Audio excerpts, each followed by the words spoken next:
we'll see how it goes. Another reminder for the candidates and the panelists, it's not rude. It's human nature, I know, to speak to the person you're talking to, but tonight we're speaking to the camera. And it also helps you enunciate to the thing. And Carlos and Debbie, you can take your masks off now. You are socially distanced, if you please, or if you want. I think with that, Debbie, why don't you introduce yourself? Good evening, everyone. I'm so happy to be back here with all of you tonight. I am your Congresswoman, Debbie Mucarsel-Powell, representing all of you, Florida's 26th District, and I hope to earn your support once again. Thank you. Good evening, everybody. My name is Carlos Gimenez. I am the mayor of Miami-Dade County, and I hope to be your representative in Congress in Florida District number 26. And again, thank you for having us here today. Thank you guys both for being here. It means a lot to us and to the audience. So, you know, last time, and Clint, give us, as we build up on viewers, last time we had at least 200 online viewers, which is usually a family or a group of people, and we're on both the county television stations, so this should be a pretty big audience. So let's go right to it. Mandy, why don't you start us off? Okay. Forward. And again, the panelists can ask either of you a question, both of you a question, and just because they ask one doesn't necessarily mean the other one gets the answer unless we let them set the tone. I have veto power. I've only used it probably 2 or 3 times in 15 years. And that's just when did you stop beating? Why are you only looking at me? I'm always very well behaved. He's like looking at me on the. Yeah. There was nothing intended. So, Mandy. Okay. First question is for the Congresswoman. Good evening. Hi, good evening. You have recently said that your initials DMP stand for Don't Mess With My People. That's right. As a female South American Democrat representing a largely Cuban American district that includes Republicans largely in the Upper Keys, Democrats here down here in Key West, who are your people and who are not your people? When I say don't mess with my people, I mean every single person that I represent in Florida's 26th District. I'm talking about the families that are fighting to get better access to health care. I'm talking about the fishermen that have been struggling in their business, not just because of COVID, but because of tariffs that have been imposed by this president on their exports on spiny lobster. I'm talking about the children that have had to go to school to practice in school the shooter drills, that parents are extremely concerned because of the gun violence epidemic. Every person, whether Republican, Democrat, Independent, I have always had their voices with me in Washington, D.C., and those are my people. So there's nobody that isn't your people? No. Okay. No. Tim. And this is sorry, I meant to look this way. This is for both of you guys. We ran a story this weekend about, I had received several reports from commercial fishermen in the past year about an increase in boarding of their commercial vessels. And mainly when these guys are being boarded, they're mainly being targeted for having immigrant workers, some of them obviously undocumented, but these guys are telling me that they have been boarded sometimes 6-8 hours at a time, taking up most of their day. Some guys didn't get back till 10:30. It doesn't seem like they're focusing on marine safety issues, but on migrant issues. I want to know from you guys is this the best use of the Coast Guard's resources, limited resources, given how much space they have to patrol out there? And also, does this go does this need to be addressed in some of our migrant worker bills that would allow, to make it easier for guys like commercial fishermen to sponsor some of these guys and come and work in our country? Because one guy was working here for 20 years, had 2 daughters here, and he was recently deported. And the guy who let's let them. All right, but he called him a very honorable, hardworking guy, his boss. So, Carlos, why don't you take that? Well, I think we need comprehensive immigration reform. People should be allowed to come out of the shadows.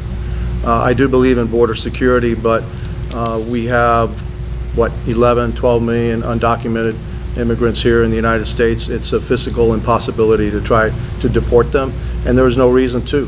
They're embedded in our economy, and so as a congressperson, as a congressman, I will look forward to having a comprehensive immigration reform to put this issue to bed once and for all, which means that if you have been here for a certain period of time and you can document that, you can come out of the shadows. You should be given a work permit, and then you go. You don't have to physically go back to your country of origin, but you should go into the back of the line of your country of origin for immigration status as far as citizenship is concerned. And if you get there, great. And if you don't get there, but at least come out of the shadows, pay taxes, and they've been productive members of our society.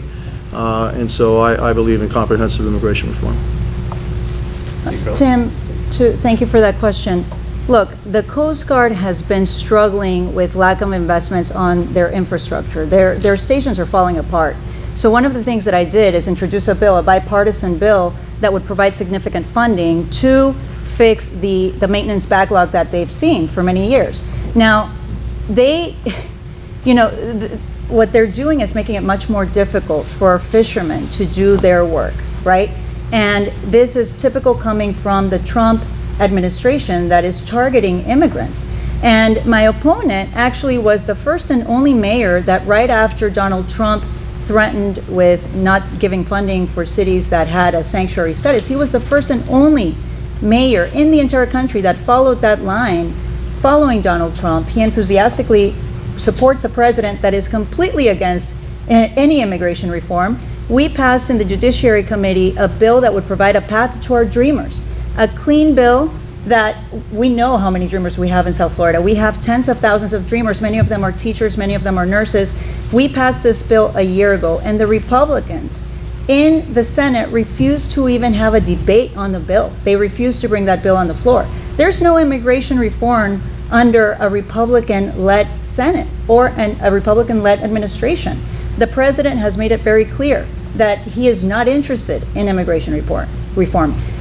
We heard the same thing from Carlos Curvelo when he had the seat. He wanted immigration reform. I think they presented 2 or 3 bills.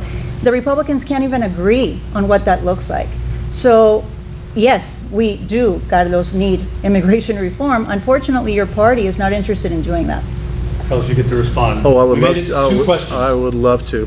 First of all, it was the Obama administration that placed the sanctuary city name on Miami-Dade County, and they were the ones that threatened to cut off federal funding. It was the Obama administration, not the Trump administration. What we did is that we said that we would hold those individuals that ICE was interested that were in Miami-Dade County jails for violating our laws for 48 hours. And so that is exactly what we did. I find it interesting that the Congresswoman says it's the Republicans when, in fact, back in 2010, the Democrats held the Senate, the House, and the presidency, and they didn't pass anything. No comprehensive immigration reform. And so I think this is a bipartisan, this is an issue affecting all Americans, and we should get together and find the solution together. Not say Republican, not say Democrat. Together we need to find a solution to this, and that's exactly what I will do, because I actually can work in a bipartisan manner. Thanks, Carlos. Kim. Okay. Taking it a little bit more local. What would you think are the top 2 issues facing Monroe County residents and businesses, and what are your solutions for those? We'll start with Debbie. Yeah. Well, I think that one of the top concerns currently right now for all Monroe County is this pandemic. Fortunately, I have been very, very proud to see that all of our local elected officials acted early on to control the spread.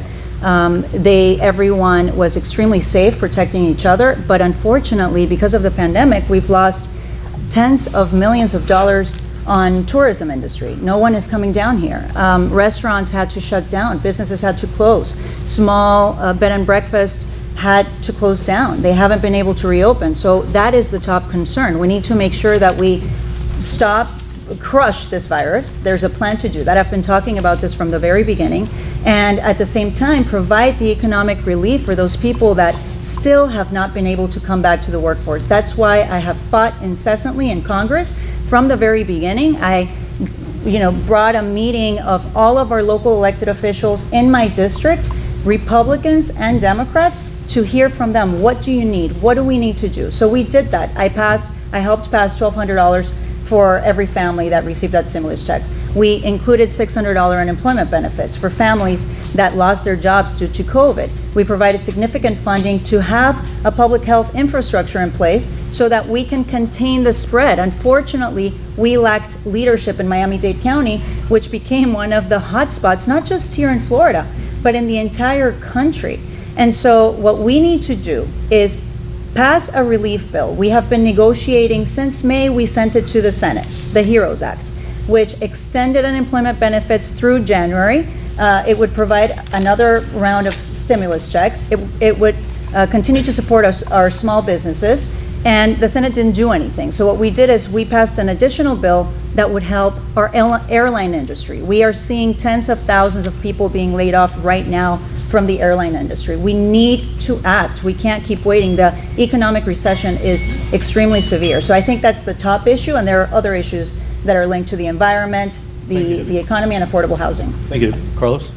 Yeah, the economy is always a top issue, and I think that holds true here in Monroe County as the rest of the nation, and then the environment. And with regards to the economy, I'm the one that has the proven track record of how to get an economy going. In Miami-Dade County, when I was the mayor, we started out with a 12.5% unemployment rate in Miami-Dade County. I took steps to diversify the economy of Miami-Dade County. We reduced the taxes to the lowest tax rate, actually the biggest tax cut in its history. So we reduced taxes and then started to invest in those things that would revive the economy. And before the pandemic, we had gotten Miami-Dade County's unemployment rate down to 1.8%, the lowest in its history. And so, you know, that is the number one thing that we have to do. I do not support the Congresswoman's efforts for a $3 trillion bill. $1 trillion, if you laid a dollar end on end, $1 trillion takes you from here to the sun. That's how much money $1 trillion is, and you're going to be saddling our children and our grandchildren with this tremendous amount of debt. In Miami-Dade County, we took the money that we got from the CARES Act and we invested it back in the community.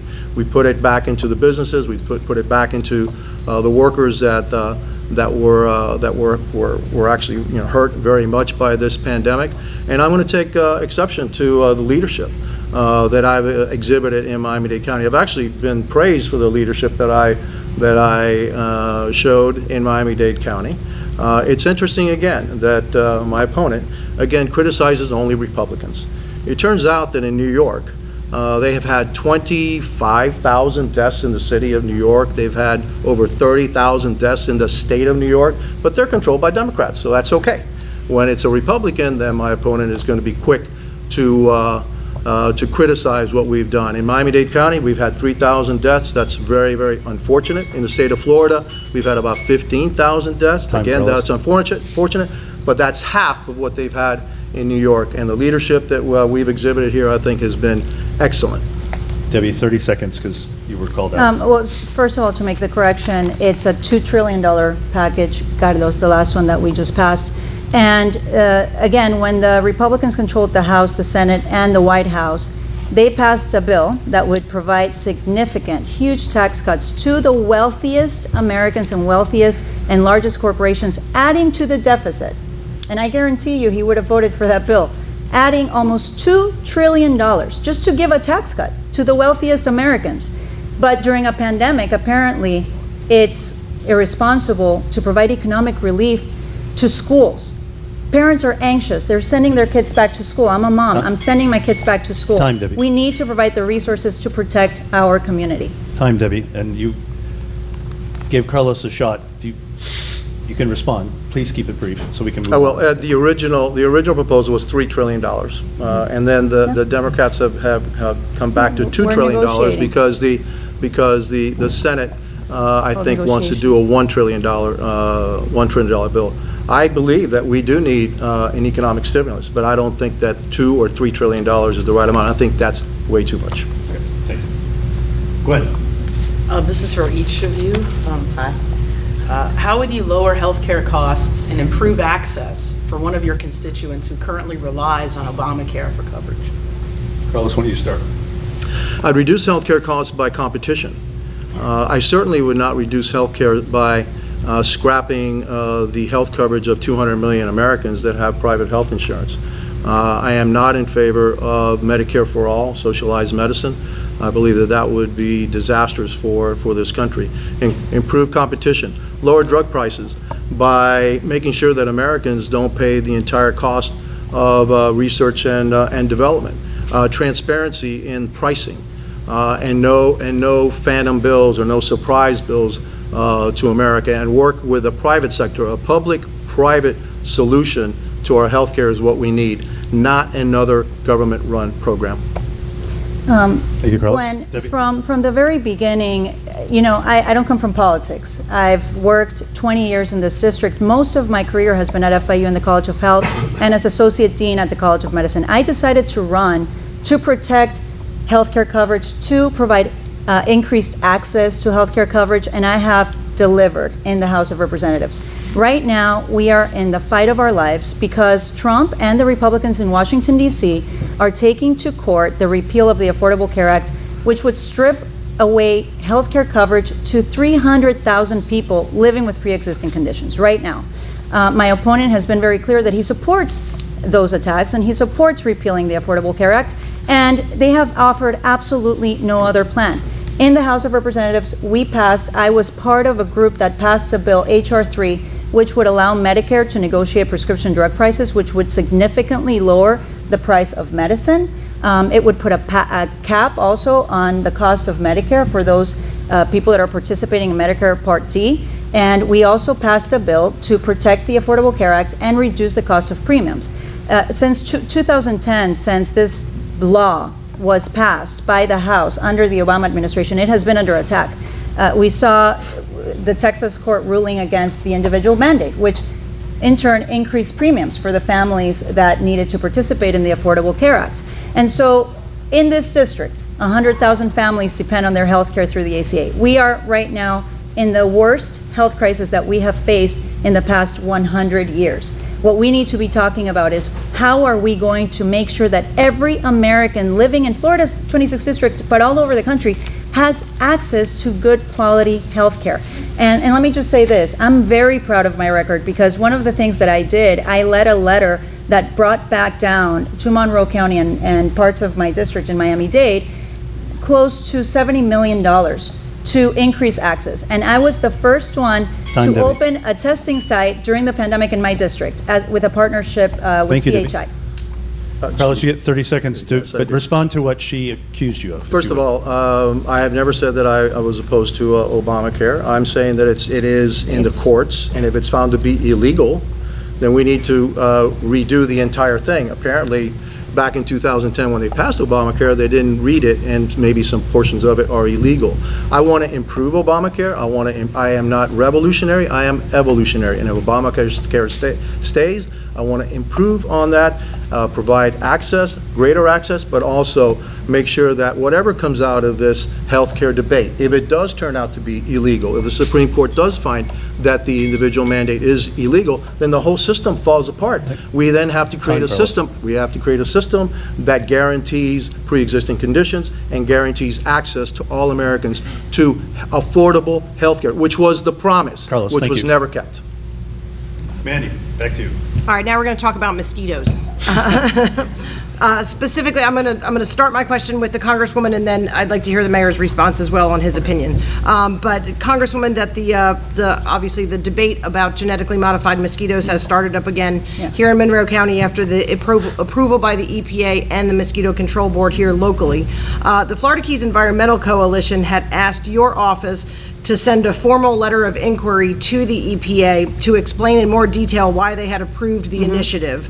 The EPA did receive a letter from you, but it was listed under constituents' concerns, and their response, the EPA's response, seems to be sort of public relations talking points from Oxitec's website, the company that sells the genetically modified mosquitoes. Will you be following up for more of a scientific response? Absolutely, Mandy, absolutely. We've been talking about this here in Monroe for years, right? And there are two groups, two thoughts here. I've spoken to different scientists, actually, because I have my own questions, and there are some scientists that believe it's great, that they should be released, that this is a program that could really help with, dengue and Zika.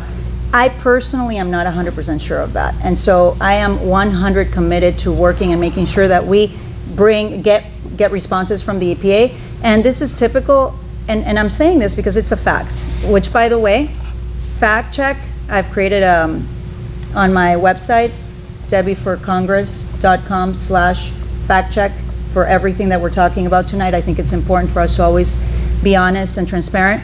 The Trump administration has really appointed people that are following the lobbyists and special interests in some of our most critical agencies, especially here in Monroe County, including the EPA. So, Mandy, you have my word on that. So you would follow up specifically with a letter of inquiry to the EPA? 100%. We'll do it tomorrow. Okay, thank you. Yeah. And also, I'd like to hear from the mayor on his opinion on the genetically modified mosquitoes. Well, we had, I was the mayor when we had Zika in Miami-Dade County, and we were the only government in the world up to that time that beat Zika. And I'm very proud of that record. And we were looking at different ways to kill mosquitoes because that was the vector for Zika. And we looked at GMO, and we also looked at Wolbachia, and we chose to do a trial program with Wolbachia, much less expensive, and it was 75% effective in reducing the population in the city of South Miami. I would be happy to write a letter as your congressman to the EPA to verify the science behind the GMO and to allay any fears or not allay fears, or what is actually happening with GMO, what are the pluses and what are the negatives. I can tell you one of the negatives, it's hyper expensive, much more expensive than Wolbachia. And so if you have a solution that will reduce your mosquito population by 75%, and it's a lot less expensive, and it seems to be a lot less controversial, then why don't you just use Wolbachia and everything would be okay. Thank you both. Great, we found some common ground on one of the most controversial issues in the Keys. So, Tim, you can pull your mask down to ask your question. Oh, sorry. As we know, the coral reef is dying at a pretty rapid rate. We're seeing record coral losses because of coral disease pretty much since 2014, But at the same time, the Florida Keys National Marine Sanctuary is looking at retooling their rules. Are we at a point now where we're going to have to make some hard decisions that might impact the economy, that might impact people's use? This is for both of you. Are we at that point, and what kind of choices and decisions do you support or not support? Carlos, you start. Yeah, today I was at the Moat Laboratory and got to actually slice some coral, and they're going to be planting in the near future. And I believe that we need to look at the policies that will protect our coral reefs and in the Keys. I support a policy where there's exclusion zones, but not on a rotational basis, so that you allow the ecosystem to recover, but also allow the economy to continue to thrive. I believe in a win-win scenario. I don't believe in a win-loss scenario. I believe that you can have a strong environmental record, but you also need a strong economy. If you don't have a strong economy, you can't protect the environment very well, because you need the resources that a strong economy brings in order to protect the environment. And so yes, I do believe that some of those policies need to be revisited, but they also need to be revisited with how can you get both, protect the environment and keep a strong economy. Hey, Carlos. Debbie. Thank you. I think it's important to note that a healthy economy depends on a healthy environment. The environment comes before, especially here in Monroe County. We understand that. I worked in Coral Restoration Foundation. It's one of the issues that I am most passionate about. Tim, I led a bipartisan bill with Republican Francis Rooney. We've become very good friends. It's an issue that's also very important to him, to provide funding to protect our coral reefs because of the warming of our ocean, because of the contaminants that we're seeing. We're seeing coral bleaching. We're seeing a virus that's been attacking the reefs for, I think it's almost 2 years now. So I've also worked very closely with NOAA so that they can have the funding. They've put together different groups to do the research to understand what needs to be done. Because if we lose the health of our reefs, there's not going to be a fishing economy, there's not going to be a tourism economy, they're not going to be able to protect. The reefs act as a natural wall, when we have these great storms that come through the Florida Keys. So it's a top priority for me. And I think that you do need to have balance. You do need to make sure that if you are revising the book, the guidelines for the National Marine Sanctuary, we've had different forums, and I've attended a couple of them, where we need to listen from our fishermen. You know, we can't change the guidelines and then affect their livelihood as well. So we need to make sure that they're part of the conversation, and I think that that's happening right now. But let me just say, 2-3 weeks ago, we had the largest fish kill along Biscayne Bay in Miami-Dade County because of the failure of the mayor to act according to a report that was presented to him 2 years ago. And when we're talking, the environment is one of my top priorities. That's why I'm sitting on the Transportation and Infrastructure Committee. That's why I'm vice chair of the Water Subcommittee. I brought down the committee down here to listen to all the stakeholders on the things that we need to do. That's why I led the effort of funding of $200 million for Everglades. But we have to, it's important for people to know Carlos's record on the environment, because I'm very concerned that he has caused this fish kill. Carlos? Yeah, just check my record. Check my record on the environment. I was the first mayor in the entire country, first county mayor in the entire country to name a chief resiliency officer. My entire budget is based on resiliency and protecting the environment. I've been named the champion of the urban development boundary in Miami-Dade. What does that mean? I don't allow development to encroach on the Everglades, and I've been named the champion of that.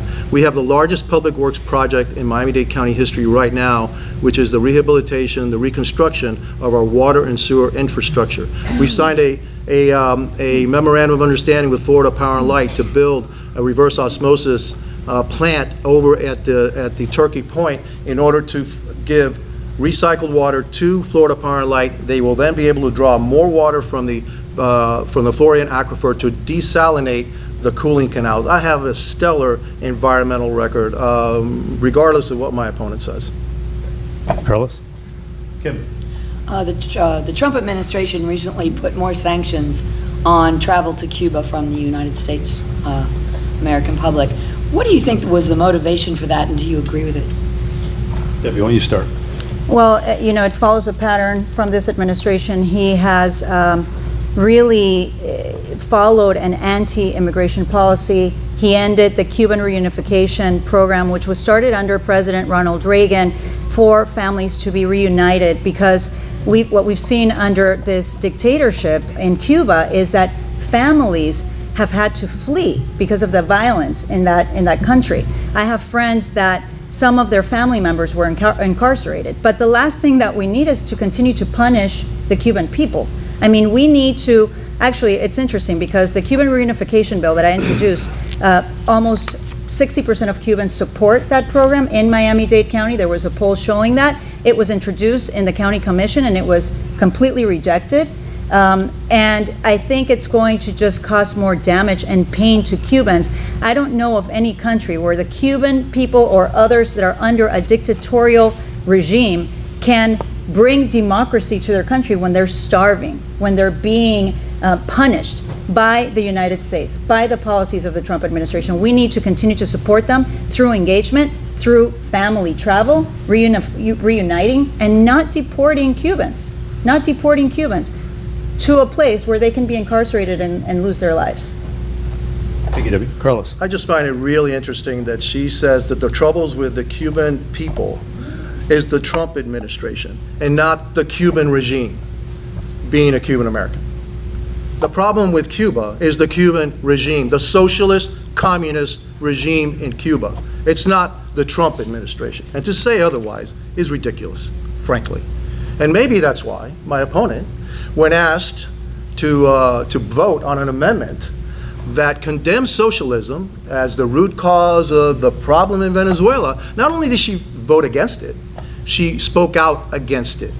She obviously doesn't know what socialism and communism are all about. It's the Cuban regime that's the problem, and we can't afford to continue to prop up that Cuban regime. The same way we need to see what we can do about Venezuela to bring them back to a democracy. In the same way that we have to focus in on Nicaragua and bring back a democracy to both Venezuela and to Nicaragua and eventually to Cuba, my homeland, where I left 60 years ago. Not on my own free will, but because I was being indoctrinated under a communist socialist system. And I found a land of opportunity here, and that's why I'm running for Congress, because I love this country. I don't want to change fundamentally this country. I want to improve it, and that's why I'm running for Congress.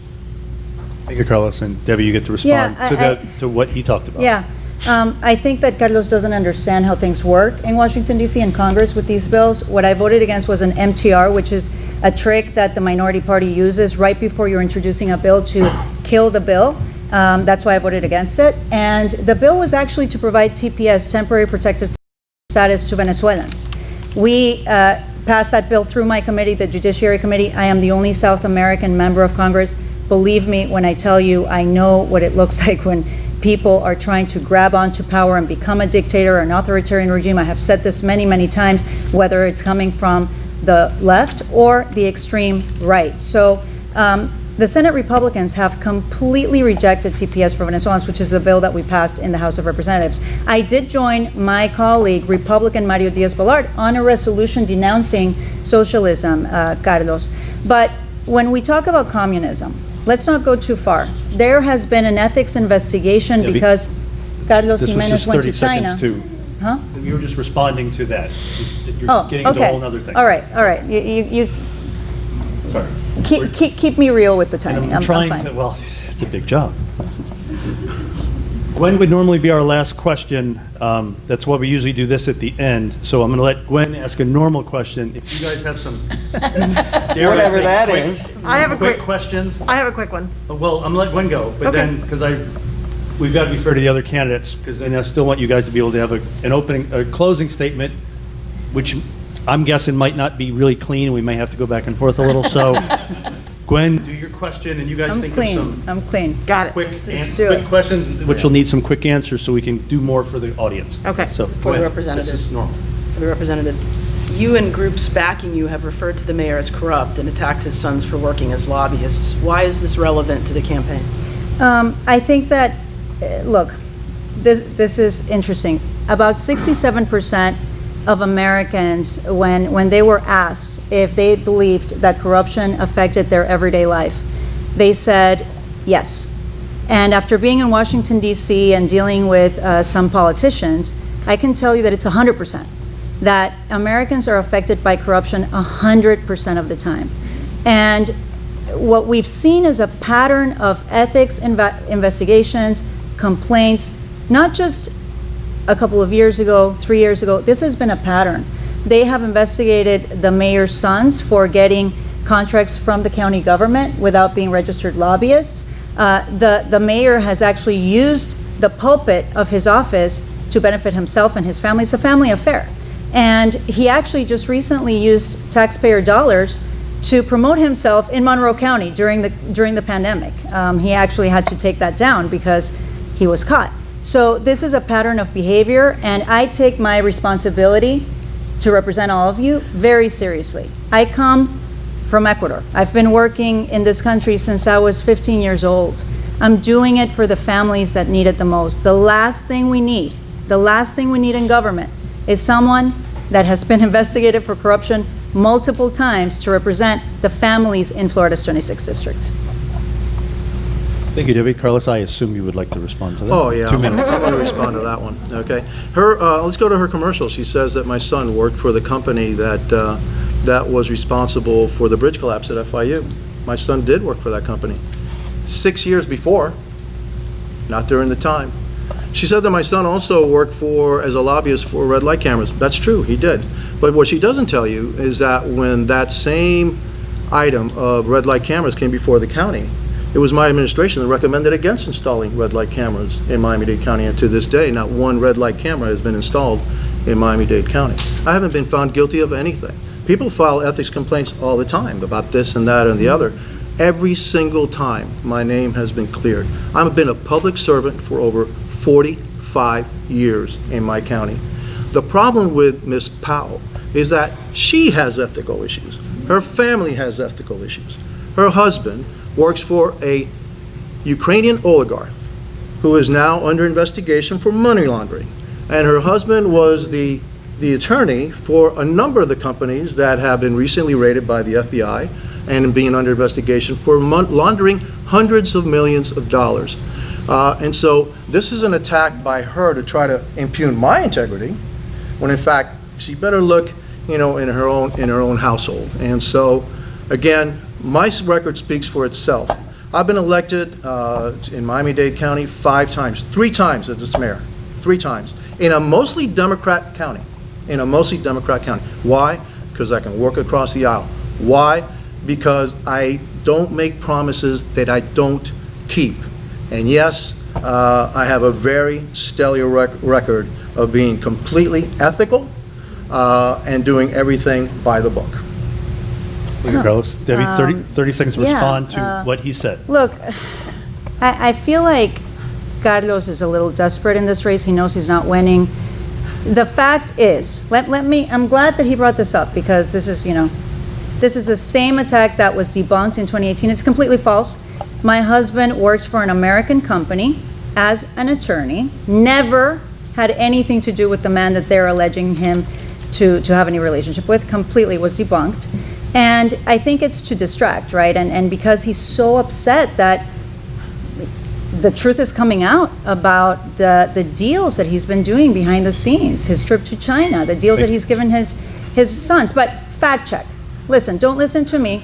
Go to debbieforcongress.com/fact check. I think that's important. Thank you, Debbie. Can you, 15, real quick response, Carlos? Right. Go ahead, do the fact check, and you'll see that the FBI raided the Cleveland offices and the Miami offices of a number of companies that her husband was the counsel of, looking That's for false. and investigating money laundering to Fact hundreds check, of millions of yes. dollars. Fact check. Thank you. It's So- crazy. Yeah. On this one, we're going to say, everybody fact check that. Go ahead, please.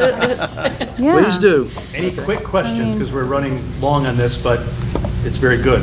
Okay, yeah. Mandy, Quick better be a quick question. quick You question guys for the need mayor, I promise. Quick answers. A quick answer. As a Trump supporter, do you think that one-party domination is better for our country than a two-party compromise government that most of us grew up with? The Trump supporter, which one of them are you? I think she's the okay, all right. For me? Yes. I believe in a balance of power. And I think that too much power in the hands of anybody is not good. America is built on a balance of power. Actually, the Constitution protects the minority from what they consider to be the tyranny of the majority. And so I believe in that. I believe that we need to protect those that need to be protected, the minority. And I do believe that the best form of government is a good, balanced government. In Miami-Dade, we have a balanced government. Half of our commissioners are Democrats, half of them are Republicans, and I've been able to work with them very, very well over the last almost 10 years to get a lot of things done, a lot of good things done for our community. And what's a testament to that? We've had hundreds of thousands of new residents come to Miami-Dade because that's the place they want to be. It's the greatest place, to me, in the place that I want to live. And I'm very honored to have been the mayor, to work with that great commission with all kinds of differences of opinion, but at the end, always looking to see how we can move it forward. Thank you. Because it's a good question, it'll be our last question, but Debbie, assuming you're not a Trump supporter, Yeah. to her point So of, do you think that one-party domination is better for our No, country than a I mean, two-party that's the road compromise? to an authoritarian regime, right? That's one of the reasons why I've been so vocal in the Judiciary Committee to have accountability of this government. And I worry that the appointments by Donald Trump, the appointment of William Barr, is going to be extremely dangerous for us in our democracy. This is going to be one of the most critical elections. This will determine whether our institutions are going to withstand the attacks that this president has had on our governments. He's trying to instill doubt on the election system. And it's the first time in the history of our nation that we're facing that threat. But, I need to respond because I don't want anyone to fall for talking points and things that I'm hearing from the mayor. He failed to bring together his city mayors to talk about the funding that came down from CARES. All 34 Republicans and Democrats denounced him because he acted as a strong mayor without communicating, controlling all the funds. So when you say balance of power, I would Time. ask the city mayors what they think about that. time, Debbie, and you went, Yeah. well, that wasn't exactly on subject, I'm but Carlos, sorry. you get I'm to sorry. respond to the accusation she made, and then be prepared to do your closing statements, and if the same rules apply. How many minutes, Todd? How many? A minute and a half. All right, all right. So I'm going to let you get your thoughts out, but Yeah. let's The talk CARES- about the yourself. CARES Act Right money- now, Carlos is No problem. responding to her accusation. Right. The CARES Act money is something that is governed by the county commission, not the 34 mayors of Miami-Dade County. I had dozens of meetings with the 34 mayors of Miami-Dade County. We agreed on some things, we disagreed on some other things. And again, that's democracy.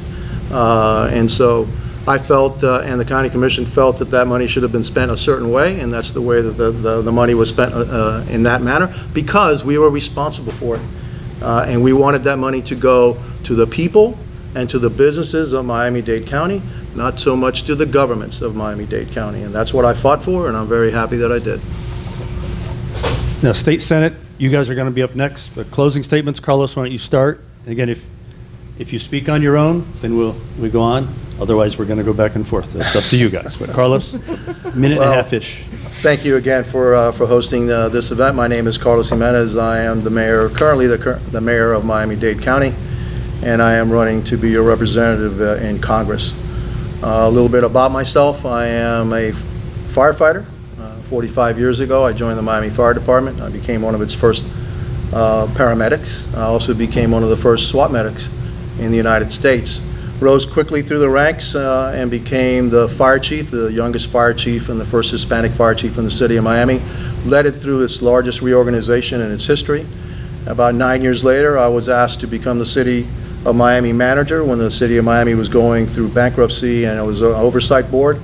I instituted the largest tax cut in 50 years in the city of Miami, and when I left and retired 3 years later, left it with over close to $150 million in reserves, the largest in its history. Ran for county commission, then ran for mayor. I've been the mayor of Miami-Dade County for 9.5 years. Instituted the largest tax cut in Miami-Dade County history. Saved the taxpayers of Miami-Dade about $2 billion. Also about almost $2,000 per household. Unemployment rate, as I stated, was 12.5% when I took over as the mayor. It got down to about 1.8%, the lowest in its history before the pandemic. I have a stellar environmental record. I've protected the urban development boundary. I've also gone into underserved communities, and the way that we were able to bring the unemployment rate down was training people that had never had a job, going into those communities and giving them the opportunity to have a job. And that's how we got that unemployment rate down to 1.8%. Diversified the economy. We became a tech center. Miami is number one. Miami is number one right now in new businesses being created, startups. It's Miami. And again, I want to take that kind of experience to Washington, that can-do attitude to Washington, that working across the aisle to Washington. And on November 3rd, I hope that you punch, or you don't have a number here, I hope you vote for Carlos Gimenez for Congress. Thank you. Thank you, Carlos. Debbie, closing statements. You know, I didn't come from politics before I decided to run in 2018. Like I said, I spent 20 years of my career working in this district. Coral Restoration Foundation, Zoological Society of Florida, the FIU College of Health, and then I became the Associate Dean at the medical school. And I know this community. I have met with the families that are trying to get their health care. I have been fighting for gun safety reforms because in South Dade, one of the top issues affecting South Dade in this district is the increased violence among kids under the age of 18. And the environment has been something that has been with me from the very beginning. My father instilled in me the love and respect for our environment. And I'm very proud that I have been able to deliver in every single promise that I made when I ran in 2018. I want to continue to do that. You know, I've been very fortunate. I'm very grateful, very, very grateful that you placed the trust in me. I have been able to work with Republican colleagues. I have many Republican colleagues that are my friends. We passed 10 bills that were signed by President Donald Trump. These are things that don't get reported, but I have been a part of a coalition that works across the aisle. I want to continue to do that. We have to do that. We have no other choice. We are one. You know, people have become so divided in this country, and the name calling, people are tired of that. And we need to bring all of us back together. We need to make sure that we find the solutions for the families that are watching at home right now, right? They don't care about these attacks. What they care about is, what are you going to do for me? And I promise you that when I'm in Congress, I bring your voice with me, and that I'm going to do everything possible to make sure that I provide the economic relief so that we can start building back our economy. Okay, thank you both so very much for being here tonight. Have a good trip back. Thank you. Thank you. And thank you, everyone. Thank you. So State Senate is, Thank you both. State Senate candidates, come on up. Get your signs. I know, I'm forgetting. I know, I was going to say something. While we're changing candidates, and again, thank you both of you. That was great. We will do our regular shout outs. You're seeing us tonight because of Two Oceans Digital and our great camera team up there. And also, we're simulcasting on the county's television channels. And thank you, Jathan. I know you're in the booth at the county, making sure everything is good. My phone has been eerily quiet tonight, so I'm hoping that that's a really good sign. But if it's not, please let me know. Okay, we got these guys up here as soon as Javier gets down. All right. Javier, why don't you go? You can take your mask off to speak. Introduce yourself just very briefly, and we'll get right to questions. Good evening, everyone. It's my pleasure to be with you. Javier Fernandez. Until last Friday, I had the honor of representing the 114th District in the Florida House, and now looking to earn your support so I can serve as your Florida Senator here in the 39th District. Thank you. Good evening. Maria. Good evening, everyone. My name is Ana Maria Rodriguez. I am a member of the Florida House of Representatives in District 105, and I look forward to being your next state senator for Senate District 39. Thank you. Tim, you start us off. And I know, obviously, neither of you are from here, but one of the big issues I think... Take your mask down, Oh, Tim, sorry. please. One of the big issues I feel... I have a special needs son who's on the autism spectrum. And I see it's one of the great needs here in our community is for more social services for children, psychological programs for children, therapies for children. There seems to be a good amount for adults, but not for children. If elected, what would you do to bring more of those types of services to the children of Monroe County? And also, what would you do to possibly bring a Baker Act facility here? Because currently, we don't even have a Baker Act facility in our own county for children who have been Baker Acted who are under the age of 18. Anne Marie, why don't you start? Okay, thank you. I actually have 2 children that have IEPs and attend Dade County Public Schools. And as a parent, obviously, it concerns me that when looking for education options for my children, I wasn't actually able to find those services that you're describing in the charter school or private school setting. In fact, when I applied for the charter school for my children, they said, no, we definitely do not do that. If you want services, you need to get them in the public school setting. Having said that, I'm very pleased with the public schools in my area where I live.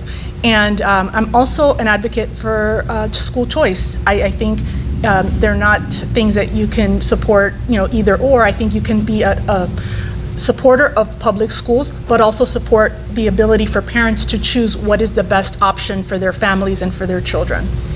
And so, to answer your question, Tim, I would support having charter schools and private schools offering services for children that are on the spectrum, and level the playing field so that they too give the same things that the public schools must give because they're public schools.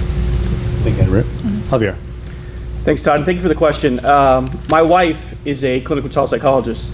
She works with kids on the spectrum. She diagnoses kids on the spectrum. I am acutely aware, based on her lived experience, at just how scarce these resources are. And for that reason, that notwithstanding the fact that my opponent has criticized me for sending my children to a parochial school, which I pay for with my own money, a choice I choose to make, I fight very hard every single day in the chamber for our public schools, because one of the things we need to deliver these services is scale. I think if you talk to board members here in Monroe County, one of the challenges they have is getting to scale so we can offer these services at a level where families can access resources. That's why the representative was able to go to a public school district like Miami-Dade County and have those services available, because the scale, unfortunately, is not available in our private and charter school settings. The odd part of her argument is that by removing scarce public dollars, because as we all know, for the last 20 years, this Republican legislature has not funded public schools to meet the impacts of inflation. We are actually 20% below where we were in 2009. We started the last crisis. We are robbing the most vulnerable children of the ability to access those resources because we are taking away from that scale.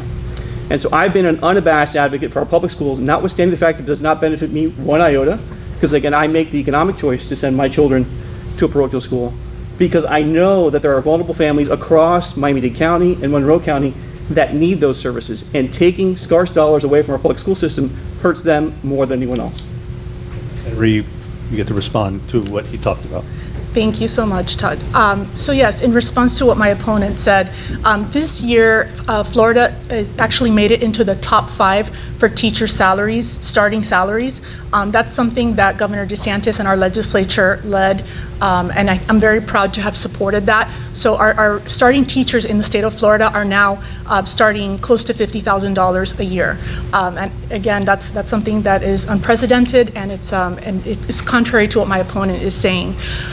And in regards to what he said about a comment about his children and the fact that he chooses to send his children to private schools, of course I support not just people that can afford to pay for it like he does, but parents who cannot afford to pay for it, which is why it's so important to support school choice, because people who do not have the resources to put their children in schools like the one where he sends his school allows parents to do that.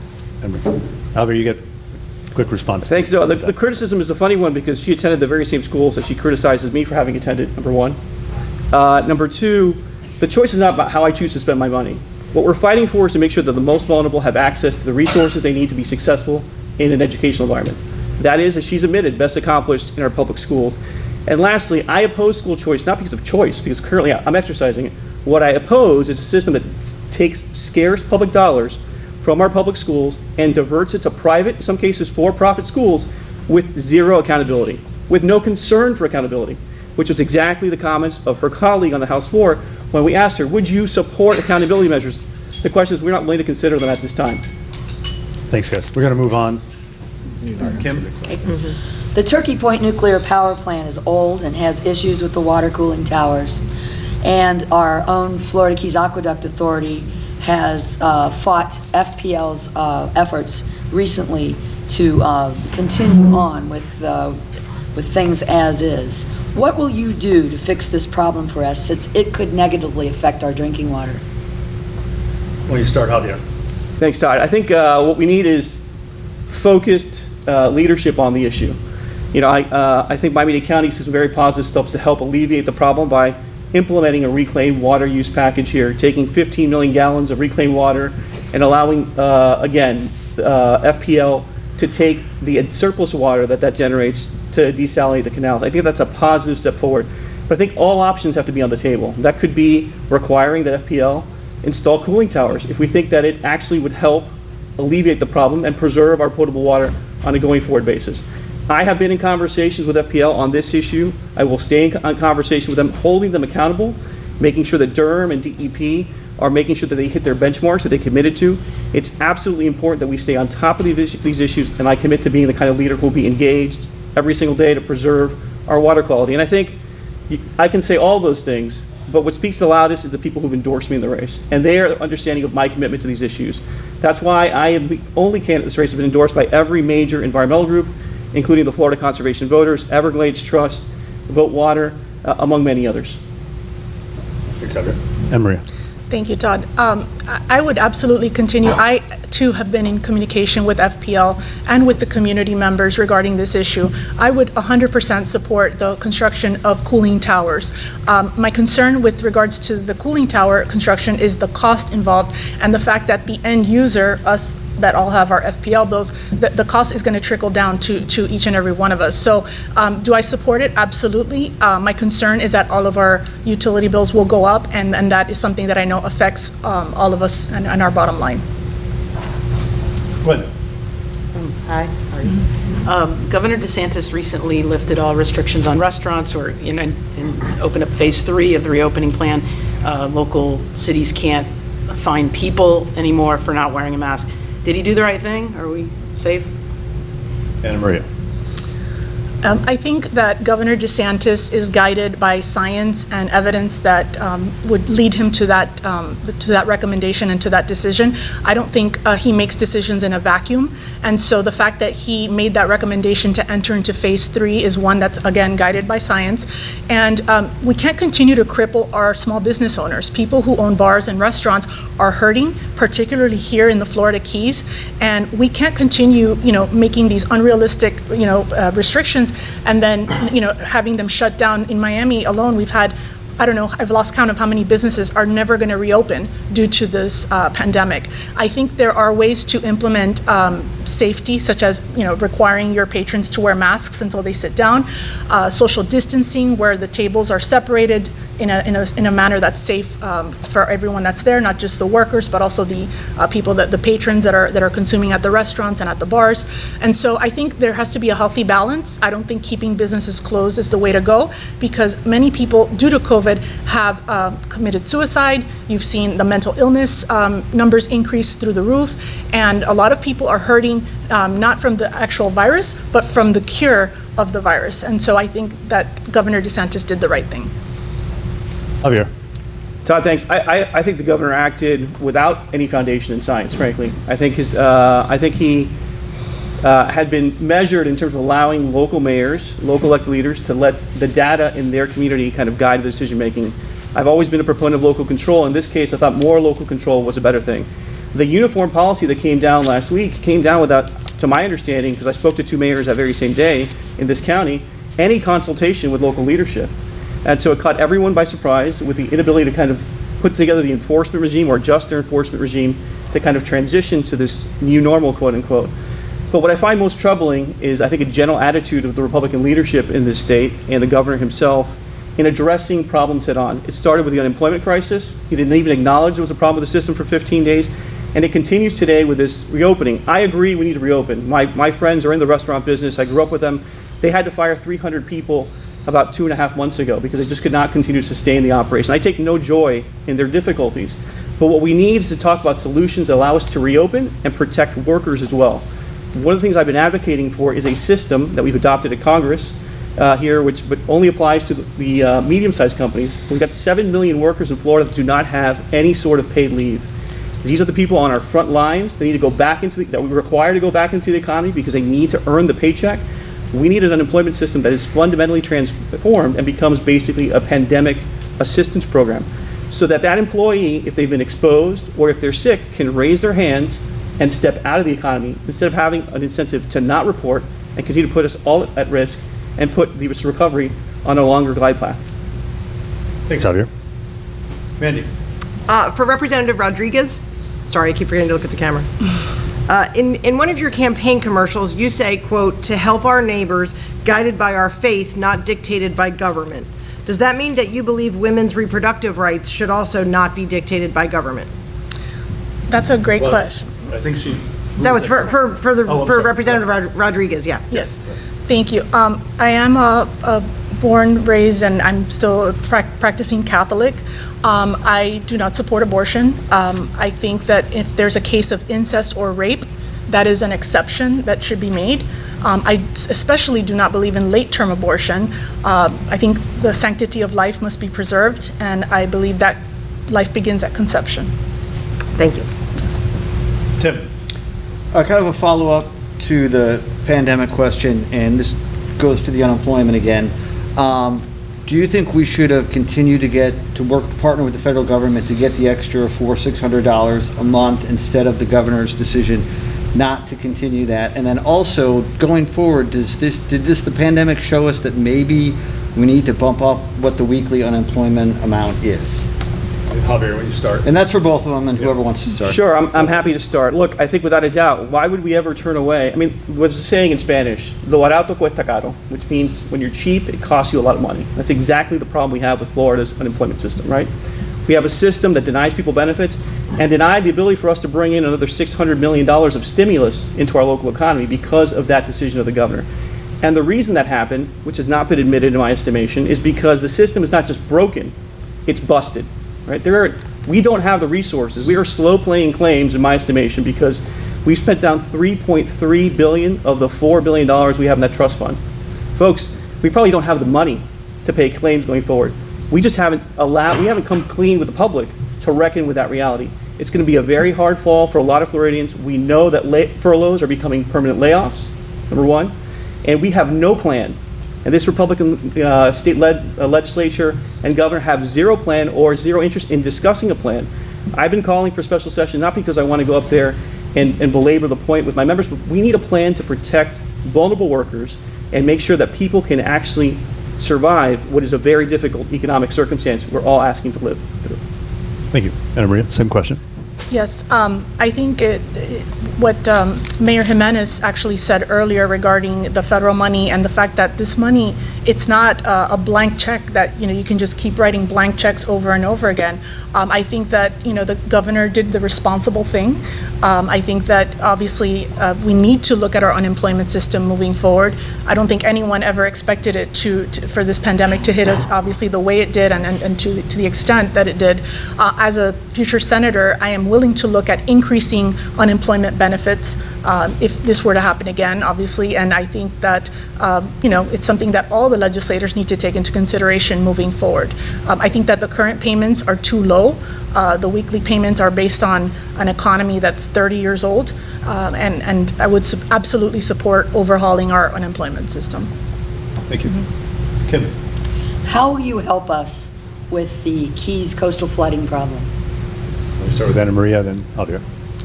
So I think it's important to look at what other cities are doing and looking at their best practices. I've actually, as a Miami resident, I look towards Miami Beach as an example of what's being done properly and what's being done right. The city of Miami Beach invested $450 million in pump stations throughout the city, as well as elevating their roads. I think that we need to see, again, what our neighboring cities are doing. I would support not just using the monies, the local funds, but using state dollars and federal dollars to help make all this a reality. But action does need to be taken, not just during the flooding, the sea level rise, but obviously during king tides, which happen on a regular basis. Javier. Thank you, Todd. Very quickly, go back to the last question to make a point. What we were talking about was not a blank check with that last stimulus off here. That was existing money that was budgeted, taken from FEMA's trust fund balance to provide additional stimulus by the president. That's why he was able to do it via executive action. So just to clarify that point. So we robbed ourselves of $600 billion to help our small businesses weather this pandemic. On the issue of coastal flooding, I think we all can say very pretty things. We all can make all sorts of promises, but you have to look to our records. And I would invite you not to take what I say as gospel in verse, but look to the organizations that are supporting us in our races. As I mentioned before, I'm the only candidate endorsed by the Everglades Trust, Florida Conservation Voters, the Sierra Club, and Vote Water. And that's because they understand I am committed to having a state government that is actually a funding partner in addressing these challenges. We can no longer, as a state government, pretend that we have no responsibility to address these issues. We need to think about doing what our municipal partners are doing, which is looking at bringing forward revenues and leveraging those revenues with local and federal dollars to address these challenges. And I'm committed to doing that when I'm your senator. Thank you. Go ahead. I'd like to hear where each of you stand on state preemption. For example, in Key West, the City Commission wanted to ban certain sunscreens that had certain chemicals, but obviously the state was like, no, you can't, in plastic bags, and now there's like tree stuff. Like home rule type. Oh, yeah, home rule. Where do you stand on that? Where do you draw the line? Javier, you want to start? Well, thank you for the question. I appreciate it. First, it's been an interesting campaign, and I often chuckle when I see my opponent's campaign slogan, which is "He's one of us." Well, I don't think that's a question we should be asking ourselves, whether either one are one of us, but really it's how do you defend us? How do you protect us? How do you vote to support us? And when it comes to home rule, I am the only candidate in this race that has a near perfect, if not a perfect record on supporting local control. And on the sunscreen ban, my opponent had a chance to possibly kill the bill in committee, and she voted for the measure. On the floor, she changed her vote. I guess politics probably had nothing to do with that, but I am deeply committed. I've been acknowledged by the Florida League of Cities as a hometown champion, home rule champion. I will continue to be a home rule champion on this issue and the issue of vacation rentals, which is another local control issue where we certainly have a difference of opinion. And Maria, you can respond, of course, and 2 minutes on the question. Yes. So regarding the question, as a former councilwoman for 8 years, I served my community from 2010 through 2018. I can tell you, obviously, I am a supporter of home rule because I was directly affected by it as a council member. Regarding what my opponent said about the sunscreen bill, I did vote yes in committee because I was a member of the committee, and I didn't want to kill the bill because I think it's important to study and learn more, and that's what I did. I educated myself so that when I had the opportunity to vote again on the floor, I voted no, which is in agreement with what the city of Key West wanted. And so I made that decision with the information that I had at the moment in the committee and then again on the floor. Mandy? For both of you, it doesn't matter who goes first. What State Department has the most influence in the Florida Keys, and who do you know in that department? Keep going back and forth. Anna Maria first. I think Durham would have a tremendous, and I personally don't have a relationship at the moment with anyone. Expand on that a little. What department is that, and who is he? Durham is the Department of Environmental Issues that addresses things for the environment. I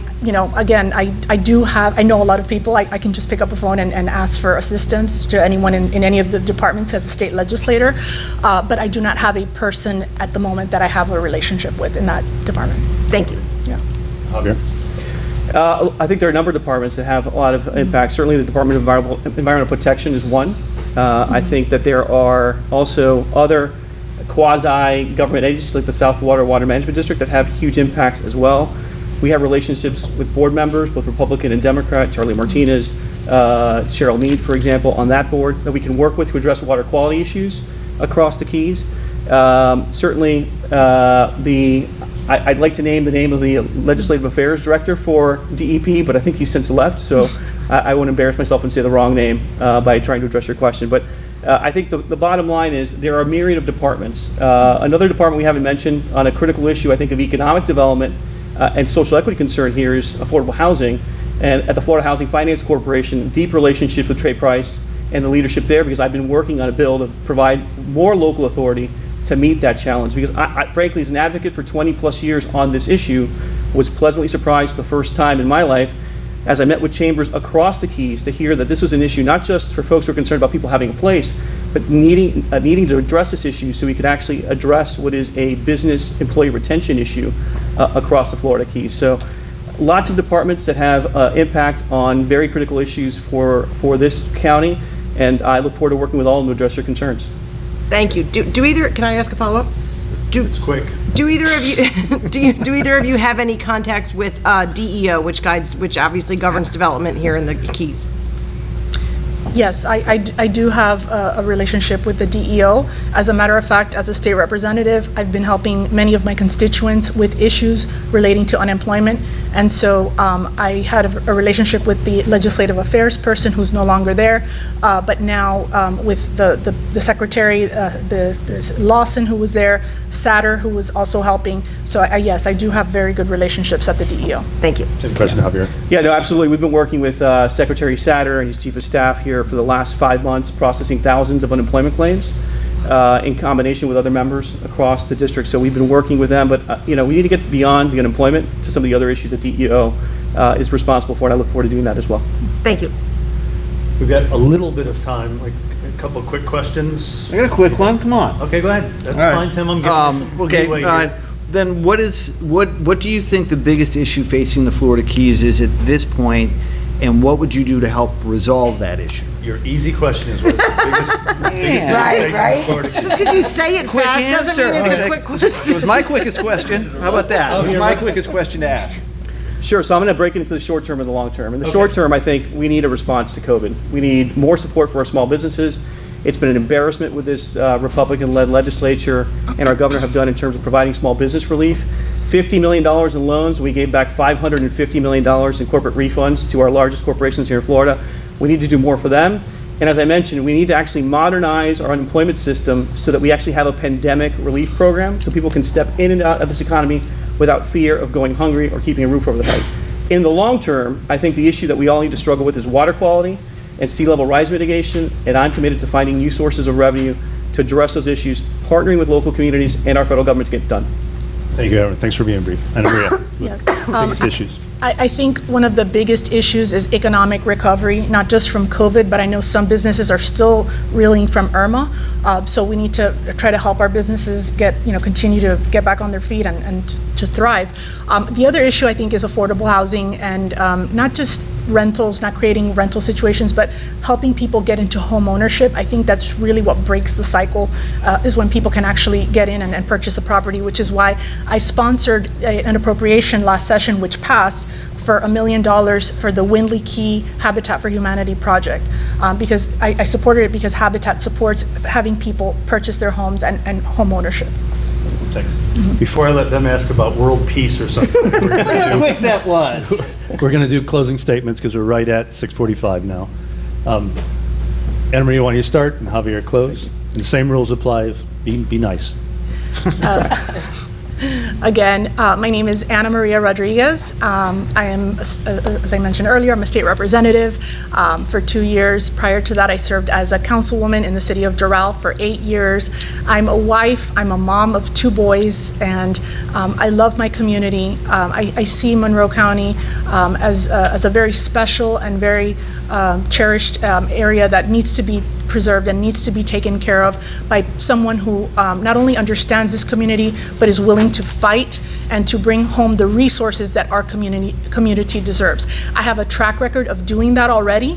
Over the last 2 years, I've brought home millions and millions of dollars to every aspect, every bill that every appropriation, not every the one that I filed, but up to the vast majority of them, because it shows my tenacity and the fact that I am willing to go the extra mile for my community. If you vote for me, you won't go wrong. I promise you that Monroe County will do very, very well in the legislature. And I'm honored to have the support of our state representative, Holly Rashine, as well as Senator Annie Terry Flores, among others, as well as our sheriff, Rick Ramsey, which tells you that I am the law and order candidate. I want to make sure that our communities remain safe and fruitful for generations to come. Thank you. Thank you, Anna Maria. Javier. Thanks, Todd, and thanks for organizing this forum and to all the panelists for your questions. My name is Javier Fernandez. I'm a proud son of Cuban exiles, excuse me. My mom will get very upset with me when she's watching me for not saying that. Cuban exiles who came to this country in search of freedom and opportunity. I'm running because I'm concerned about the future of our state and the potential prosperity my children may or may not inherit. The environmental legacy we are going to leave them or not leave them based on what happens over this next decade. I stepped out of private practice to step into public life, begrudgingly in some cases, but it's been an incredible journey because I've met incredible people across Monroe County and Dade County that have enriched my life in more ways than I could have imagined. I look forward to serving as your senator because I want to continue to create opportunities for others as I have in my private practice. I want to make sure that our public education system is the first ladder of opportunity. Once people get out in the working economy, I want to make sure that people have a chance to participate fully in our economy. And that starts by investing in the smallest of businesses, which is something I've been committed to my entire life in private practice and in private public service. We are at a critical crossroads, and I think we need independent and thoughtful leadership. I mean to offer that to all of you. I hope that on or before November 3rd, I earn your support. And while my opponent claims she's a law and order candidate, I'm happy to say that I'm also endorsed by the Fraternal Order of Police and hope to earn your support, more importantly, before November 3rd. Thank you so much. Thank you, Javier. I'm not really sure that was a dig. So, fine. thank you both. Thank you. State Senate candidates. Thank you very much. The state rep candidates would come on up. Thank you. While they are switching, I want to thank, and Kelly's up here adjusting the mics, and Kelly's been with us, I think, as we've always said, 15 years or so, audio, video in paradise. When she's not doing this, she does high-end stereos for your high-end home. And also, she's up there constantly working every microphone up here, at every moment. If No swearing. even Tim's, even though I've wanted to block Tim a couple times. So. Coming up, guys. Thank you so much. Have a good night. Drive safely, guys. Thanks, guys. you. Thank you. Have a good trip back. You guys did great. Thank you, Mayor. So, Thanks, Mayor. have a little changing around here. All right, everyone. We have our state representative candidates for District 120 up. We're going to get right to it so we can keep moving along. We're almost on time. Thanks for everybody's patience. Congresswoman, you're in front of the camera. No. Thanks. Okay, Jim, why don't you introduce yourself? Jim Mooney, fifth generation Floridian, lifelong resident of the Florida Keys, running for House District 120. Thanks, Jim. Thank you. Clint and Barras. Wife and I moved to Key West in 1998 and also running for your state representative. Thanks, guys. Get ready to Kim. First Okay. question. There's been recent talk about establishing a toll on the overseas highway. What are your thoughts on that issue? Let's start with Clint. Toll. Yeah, I fully support a toll. In 2018, we had over 5.1 million visitors come to the Florida Keys, and we have a lot of issues that are going to require additional revenue to address. Everything we've talked about, our coral decline, but we've also got affordable housing issues, infrastructure issues. So I absolutely am in favor of that. I do not think that any tourists that are going to drive down to the Florida Keys are not going to come because they have to pay a toll on the way. Thanks, Clint. Jim, toll. It's funny, we've been talking about that since I was a teenager. So yeah, I support the toll. I think the biggest issue to the toll is going to be to make and understand, FDOT understand that these monies can't just go to more asphalt and more signs. So this money is going to have to be allocated in such a way that it actually works to what it's meant to do, which is to help us with our nearshore water quality. And look, FDOT's one of the biggest contributors to stormwater runoff in Monroe County. Look at the linear miles in this county. There's basically it's 240 miles of linear shoreline here for all practical purposes. So we need that money to not be allocated more towards asphalt. We need that money to be allocated towards infrastructure that does help with workforce housing, that does help with our nearshore water qualities, which does help with the cleanup and pickup of the debris left behind. So the biggest hurdle is probably not going to be the toll in and of itself. The biggest hurdle is probably going to be convincing FDOT to reallocate those monies in such a way that makes an impact that's a positive impact for Monroe County. Thanks, Jim. Quick programming change or tweak. We're going to try to cut it to 1 minute 30 seconds, which seems to work pretty well. It gets more questions through, and I will not cut you off. You'll get your thought out. So, Thank you. Go ahead.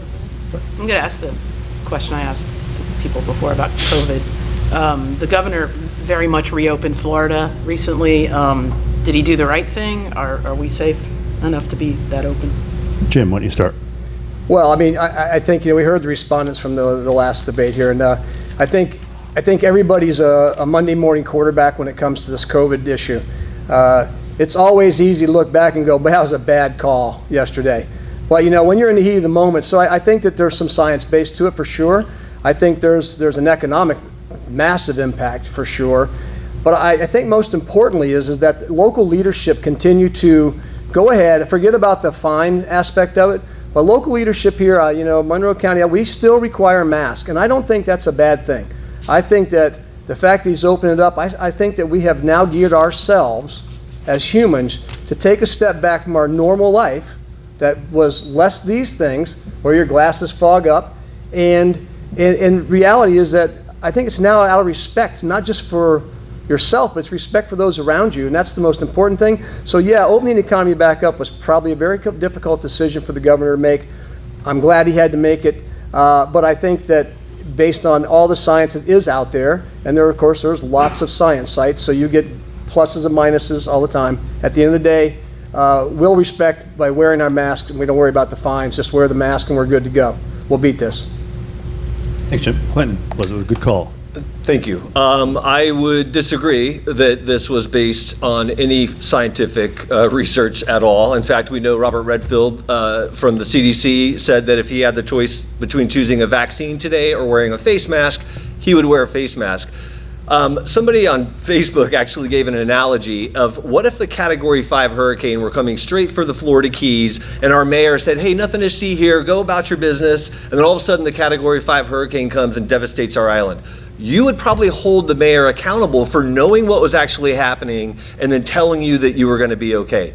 I personally think that our governor, this is criminal behavior. He is putting people's lives at risk. People will die because of this decision. It is not based on science. It is based purely on politics. We're going to see a huge spike in our COVID numbers right around election time. So no, it's very unfortunate. I also don't think that he should take the fangs and the teeth out of our local decision making. So sure, our county or cities can ask people to wear a mask. That doesn't mean that they have to, and if they decide not to, there's no penalty for not doing that. I think by, recklessly not taking care of the public health is what our governor is doing. So I would strongly disagree with that, full conviction. Thank you. Thank you, Clint. Mandy. The question for Clint. Hi there. Hi, hello. As a Democrat and a political newcomer, how do you plan on being a productive voice and advocate for Monroe County in District 120 in a GOP-led House, Senate, and executive office should you win? Thank you. Yeah. So for the last 22 years, Florida has had a trifecta government, meaning that one party, the Republicans, have controlled our governorship and both chambers of our legislature. So for the last 22 years, Democrats really haven't had enough say in what's been happening. In fact, if you just look at our environment over the last 20 years, you look at our people and our communities, the results have been devastating. First of all, there's a lot of feeling out there that we need 3 seats in the Senate to tie, 4 to flip the Senate, and we need 14 in the House. District 120 is seen as one of the most flippable districts in the state, our District 120.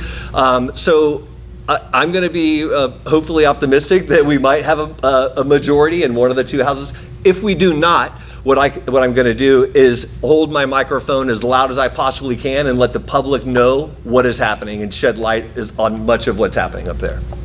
Thank you. Thanks, Clint. Tim.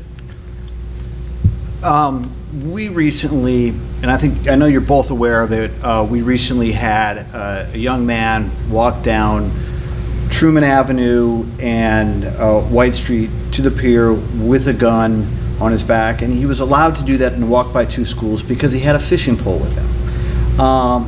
Watching the video, didn't seem to be his motive. I would say it was more to sort of test this gun rule. Do you think that rule needs to be changed? And that's for both of you. We start with Clinton. Sure. Yes, I do. Personally, when I see civilians walking around with open carry, in this case, I believe it was an assault rifle with his fishing pole, that doesn't bring me a sense of security. I have been endorsed by Moms Demand Gun Action Sense by the Brady, Florida. I'm a gun owner. I grew up on a farm in Central Florida with guns. I get it, but I'm also for sensible gun reform.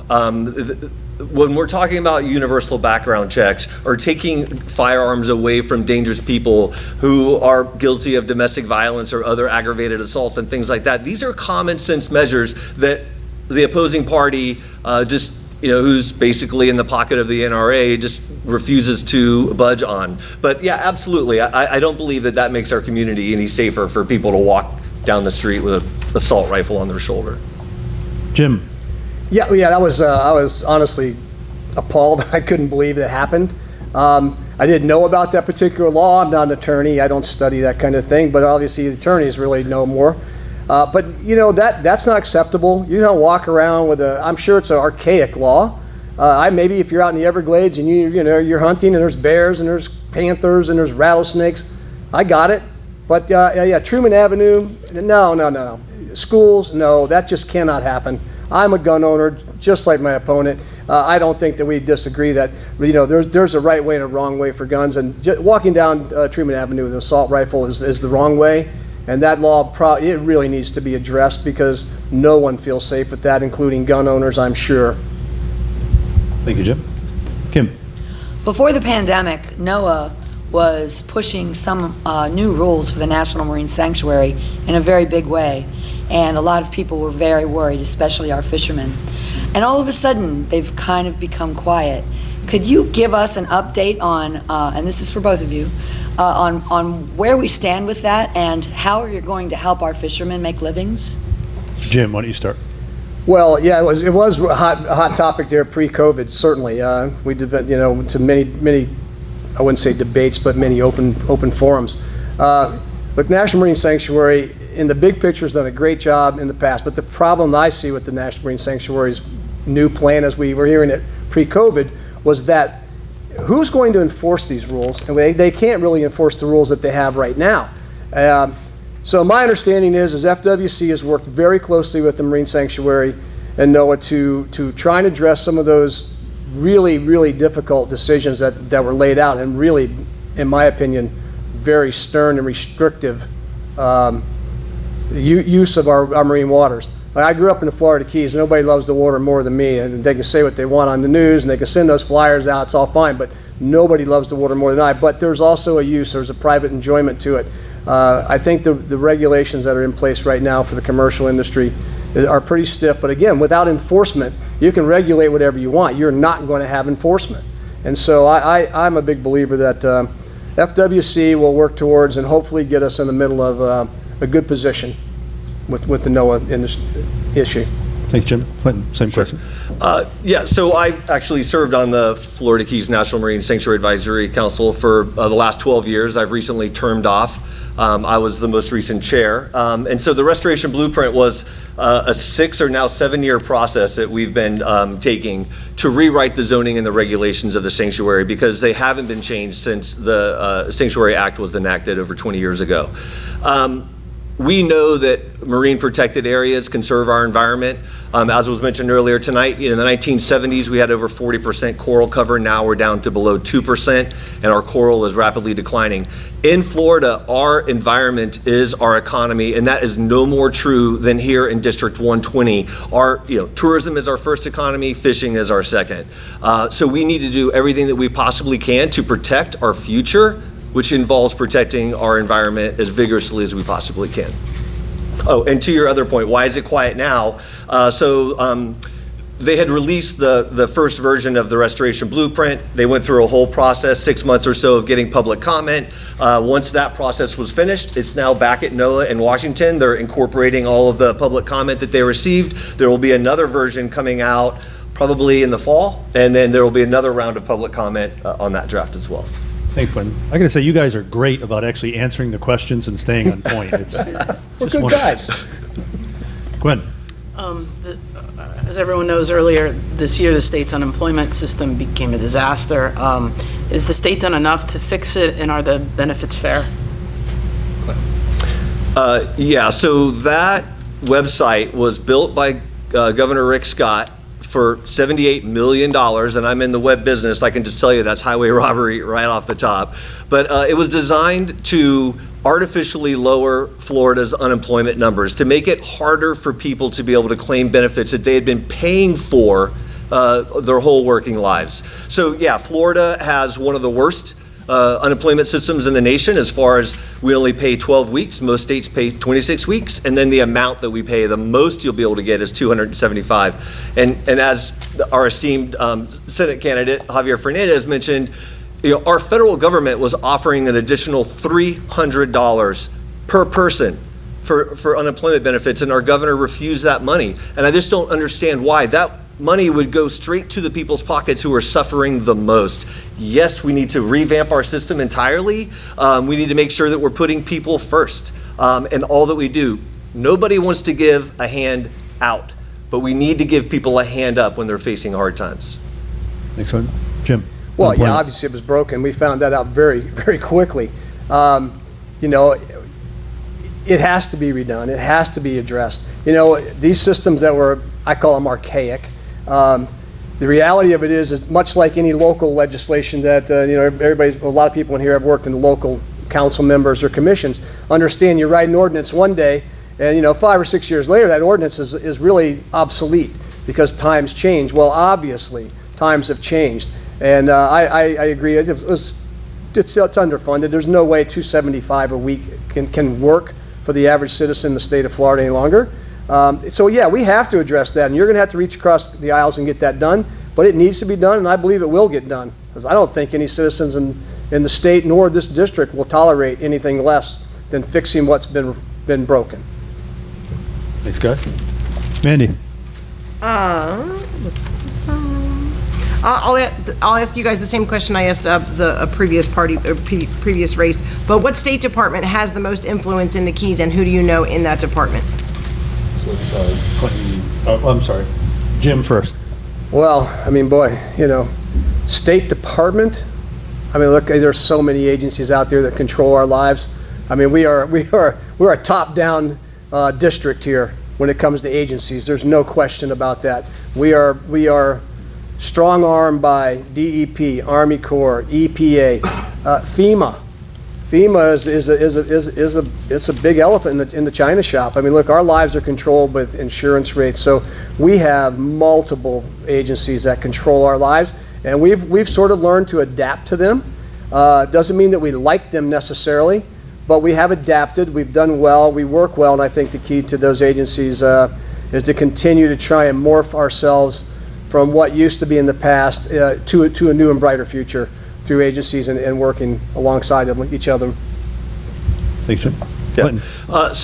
This is the first time I've run for office. I do not have existing relationships in Tallahassee. Certainly, I would want to forge as many as those as I possibly could. Department of Economic Opportunity, obviously tying back into the unemployment situation. I believe that there's an immediate need now that we need to address in that regard. But again, I mean, there are so many issues facing our state right now, but I don't have existing relationships I could tie into. Okay, thanks. Yep. Thanks, man. Remember, guys, the camera. Oh. Tim. I'll ask the question again because I asked it of your state compadres and Senate compadres. I don't feel like I got the answer. They got onto public schools and all of this other stuff that I think mental health service. You guys both were here. You both heard the question. We don't have a Baker Act facility for juvenile children.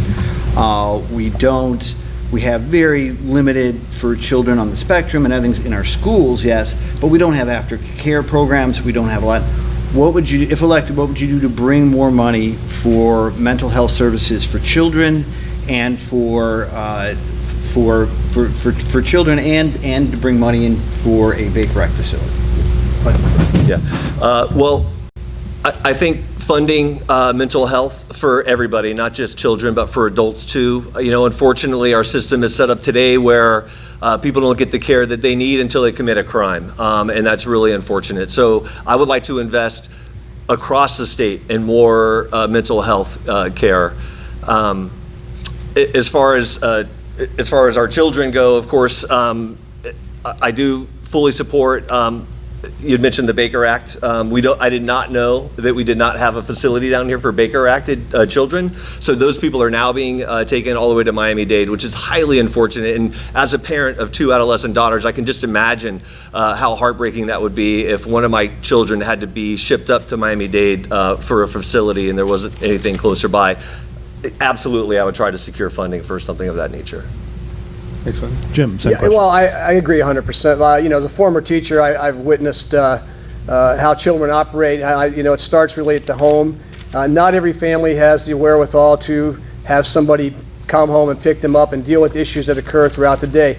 There are mental issues stem to stern, you know, from young children all the way up through adulthood. Certainly, I think the way to fund that, Monroe County is a donor county for the most part. We donate a lot of sales tax to the state of Florida. We don't get our fair share back. I mean, that would be probably the first spot I would work to try and get more funding, would be to try and get more sales tax dollars back in here for specific use. I would never go to Tallahassee and expect for them to give us carte blanche more money to be spent in any way that's any municipality or the county sees fit.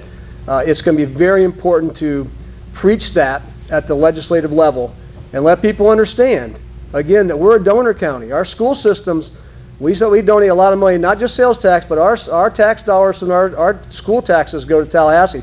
We do not get our fair share back. We've all been preaching that. Anybody that's lived here a long time clearly understands that.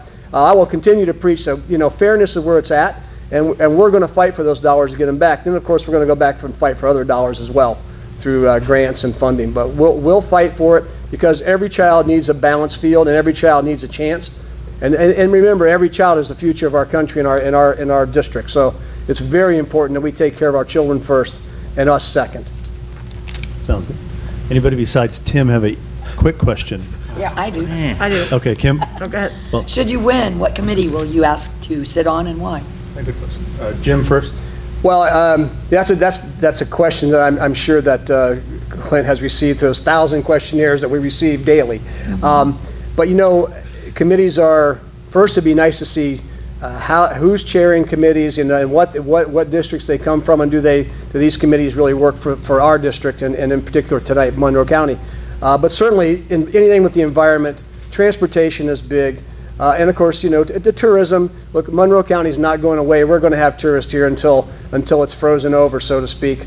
It's going to be, so we need to have somebody that understands the infrastructure aspect for transportation, but in our environmental issues, we need to have somebody there that understands. And so I'd love to sit on some kind of environmental committee. That would be my sort of top dog. Clinton? Yeah, so as a freshman representative, I'm probably not going to have a lot of say in which committees I get to choose, but as Mr. Mooney suggested, I would probably also want to be on agriculture, natural resources, something that we could make efforts to do more to protect our environment here. I'm also very passionate about healthcare, or rather the lack thereof in our state, expanding Medicaid, and so I would also like the opportunity to serve in that capacity, anything I could do to expand care and coverage so that all Floridians can get the medical care they need. Okay. All right, guys. Well, it's time to wrap it up. So, Clinton, why don't you do your closing statement? Jim? And same rules applied, although I don't think it's even a question this time. No worries. Sure. Thank you. Well, sadly, the pandemic is just the latest and most visual crisis that our Republican leadership in Tallahassee has failed to ignore. However, our climate emergency is our #1 threat that we're facing here in District 120. But still, our state has no plan whatsoever, no carbon inventory, nothing to reduce our reliance on fossil fuels, nothing.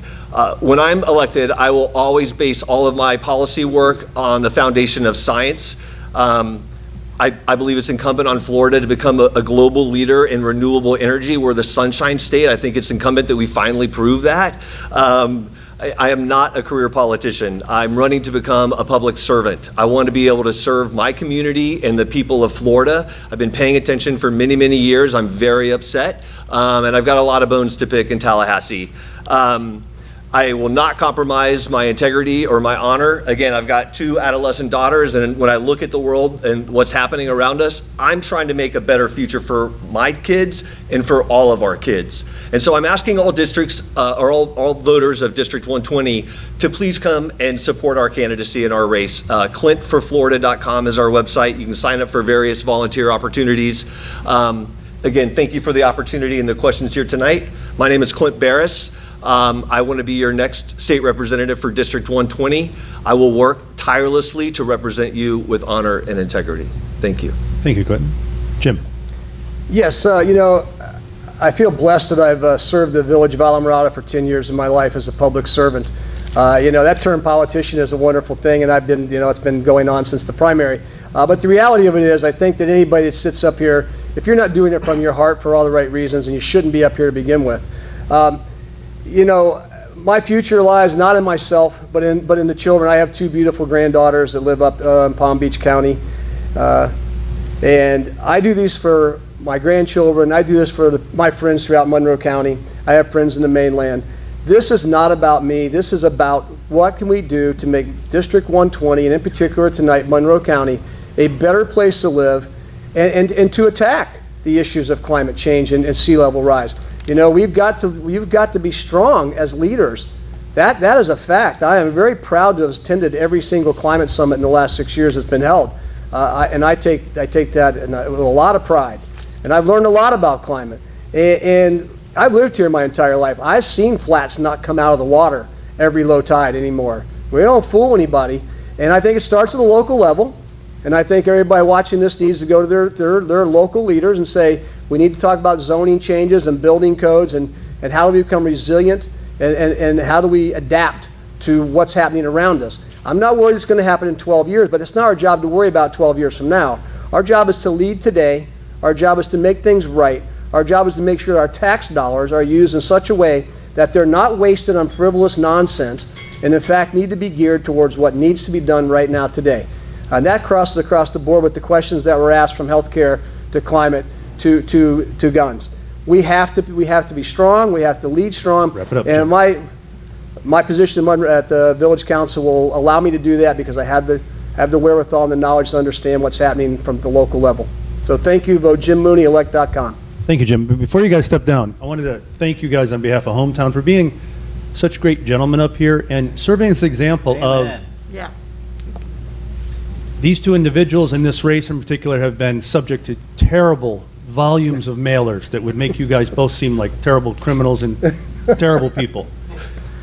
That's part of why we do this. So these videos will be played over and over and see that you're humans and you care, and you may not agree with each other, but that's for the voters to decide. But I think this is why we do this, rather than letting people rely on mailers and innuendo and all the other stuff. So thank you, guys. Thank you, Todd. Well, thank you. Thank you, hometown. Thank you. Now get off the stage. We should have had him gone first so they could teach these guys a lesson. It's a long story, Tim. Like, state attorney is our bat and cleanup here.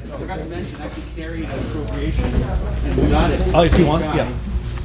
While they're coming up, one thing that's important is, as I got some time to kill, again, we're volunteers. None of us get paid. These things do cost money. Almost everything we do, everybody gets a check. Two important points I would say are, Clint, kick him out of the way. No. Are that we are no longer a PAC. We are a 501c3, which means all your donations to Hometown are tax deductible. And we have a couple of donors that have foundations and stuff, and end of the year is coming up, so really makes a huge difference. So, no, come on, Dennis. Of course, we're waiting on Dennis. You think people are still watching this show? No. No. That's why we put you last, Dennis. Thank you. Thank you very much. They are according to my phone, so. Oh, good. Oh, yeah? Yeah. Are they telling you what questions to ask? No, I wish. So next up is our last race of the evening, which was our first race of the evening, but we're going to give them equal time. We're going to move right into it. State Attorney, we'll start with Dennis. Dennis, introduce yourself, and then we'll get right to questions. Hi, I'm State Attorney Dennis You can Ward. take your mask off. I'm sorry. Yes? Yes, you can take your mask off up here. Start over. My You fault. can hear me now. You can see me, too. Dennis Ward, State Attorney. Don? Hi, good evening. Donald Barrett, candidate for State Attorney. Kim, you'll start off here. I'm not Kim, I'm sorry. Gwen. Gwen, you'll start off here. Okay, good evening, y'all. There was a young Key West couple charged with violating a quarantine order after they both tested positive for novel coronavirus. Mr. Ward has said they should do jail time. I think one's due in court tomorrow. I'd like to know should they get jail time for violating a quarantine order when they were sick? Don, why don't you start? Sure. A minute and a half. I read about it in the paper is all I know about the case at this point. I think the fact that they apparently tested positive for COVID and were ordered to quarantine is a serious matter. And if they violated that, which apparently they did, at least enough to be charged, that it should be taken seriously. I don't know necessarily that they should do jail time. I think it would be important to know whether or not they have any criminal record, whether or not they had any compelling reason for being outside and violating the order. So I don't really know enough about the facts and circumstances of the entire case to say whether or not they should or should not do jail time. But I think that on the face of it, it's a fairly serious matter. Dennis. You're right, it is coming up tomorrow. And they're taking our plea offer. I don't remember how much jail time's in there. The male defendant is in there also on a warrant for, I think, aggravated assault. And he'll be pleading tomorrow. Thank you, Dennis. You're welcome. Mandy. Question for Mr. Barrett. Good evening, gentlemen. Good evening. You mentioned in your answers to the Key West Weekly's questionnaire that you would investigate, if elected, the need for a conviction integrity unit to review convictions obtained by your opponent.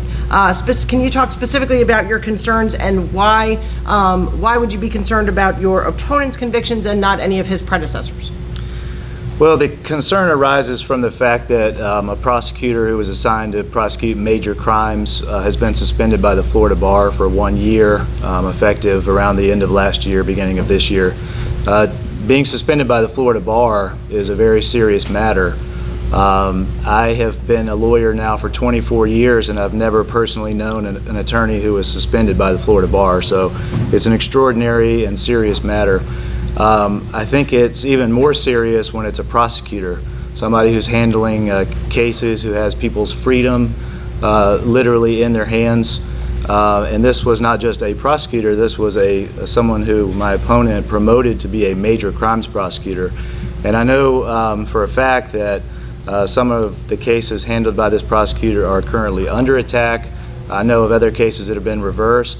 As a criminal defense attorney who has been opposing counsel to this prosecutor and having witnessed some of the shenanigans that went on with this prosecutor, I feel it's appropriate for the seeking of justice to review the convictions and cases that were worked on by this particular prosecutor. Dennis, you of course get to also answer that. You were her direct supervisor when she got the bar complaint, as I recall. And I think some of the cases you talk about being reversed were done by the judges and some of the attorneys that were in, I guess, jury conferences, and one was you. One of the cases that got reversed was the Duval Street shooter, where she beat you in that case, and you failed to provide the court with the proper jury instruction. So then you won it on an appeal, and it got reversed. So there's cases that she handled, and she handled properly, in my opinion. Your guy that you're going to make the executive director first was there when Mr. Cole, when the complaint came in, and sat on it for, I don't know, 2 years, 2.5 years, and did nothing with it. And you know as well as I know that when prosecutors or public defenders get bar complaints, they're entitled to respond to them. And they're also innocent until proven guilty. So I welcome your conviction integrity unit, but I think maybe we should look at some of your cases as well. Thank you. Of course, 30 seconds to respond. Don. Sure. The bar complaint against this particular prosecutor was filed and is based on things that happened after I left the office in June or July of 2010. The basis for the complaint, as well as the complaint itself, was filed after I had no longer worked at the office. And the case that you speak about, the Duval Street shooter case, was reversed based on improper jury instructions provided by the state attorney's office, as well as improper closing arguments made by both of the prosecutors on the case. Okay. Let's move on. We could go on. Tim. One thing that's been brought up in this, and it was brought up earlier, then Dennis alluded to it tonight, is, Mr. Barrett, is the Mark Cole issue. Do you, if elected, would you give Mark Cole a job at the state attorney's office? No, he's continued to say that there's some sort of agreement that I'm offering people jobs before I've been elected state attorney. Sure hope to be elected state attorney, but that's the first order of business. I have not thought about any particular person for any particular job. I've not promised anybody any particular job. I guess he's traumatized by what happened in 2012 when he was defeated as state attorney by Catherine Vogel, and Catherine Vogel then gave Mark Cole a job at the state attorney's office. So he seems to be stuck on that, but there's been no agreement by me with anybody as far as any specific employment. And again, I think it would be wholly premature for me to even be thinking about those kinds of things while I'm running to be elected for the office. Dennis, you can 30 seconds to respond to what he said, but I'll remind you both, if in your response you mentioned the other individual, then we'll go back and forth. And I don't think it's a great service to everybody else. So Dennis, 30 seconds to respond. Well, he said people are out of position. And, I'm pretty proud of the fact that for the first time in the history of the state attorney's office, there's more female lawyers than males. And I don't know what he means by people being out of position. Like, does that mean somebody should be playing shortstop instead of right field? I don't get it. My chief assistant is the only board-certified criminal defense attorney or criminal attorney in Monroe County and has been for some time. My executive director is a 40-year labor and employment attorney who was recognized as being one of the top labor and employment attorneys in the United States of America. Thanks, Dennis.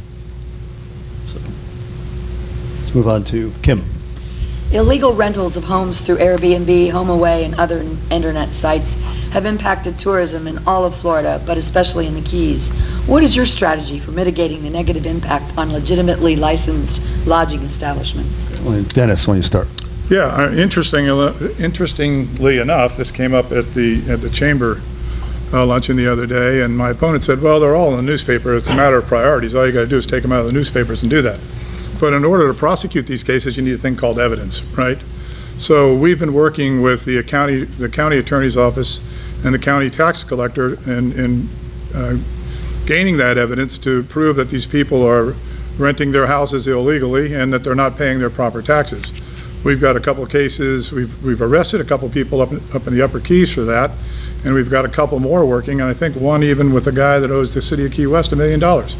So we take a pretty aggressive stance on this, and sometimes when you have to go to New York or Pennsylvania and you're serving a Monroe County subpoena, trying to get bank records, it takes some time. So it's more than just opening up a newspaper and looking at it. Don. Yeah, I think it's, as I said the other day, it's a matter of priorities. These illegal rentals are everywhere throughout the Keys, from what I can tell. Many of them are advertised online. It's pretty easy to decipher when something is illegal as far as these rentals go. They need to be licensed, they need to pay appropriate taxes. Usually there's neighbors, or oftentimes there's neighbors who will alert the authorities of the problem. So it's a matter of priorities. I don't think the current state attorney's office has made this a priority. There are a number of crimes occurring in Monroe County, so it's a matter of prioritizing what you want to focus on, what you want to prosecute. Gwen. For Mr. Barrett, hi. What are policy changes that you would make at the state attorney's office, or what are do you consider areas of the office problematic? Are there problems you would fix, change?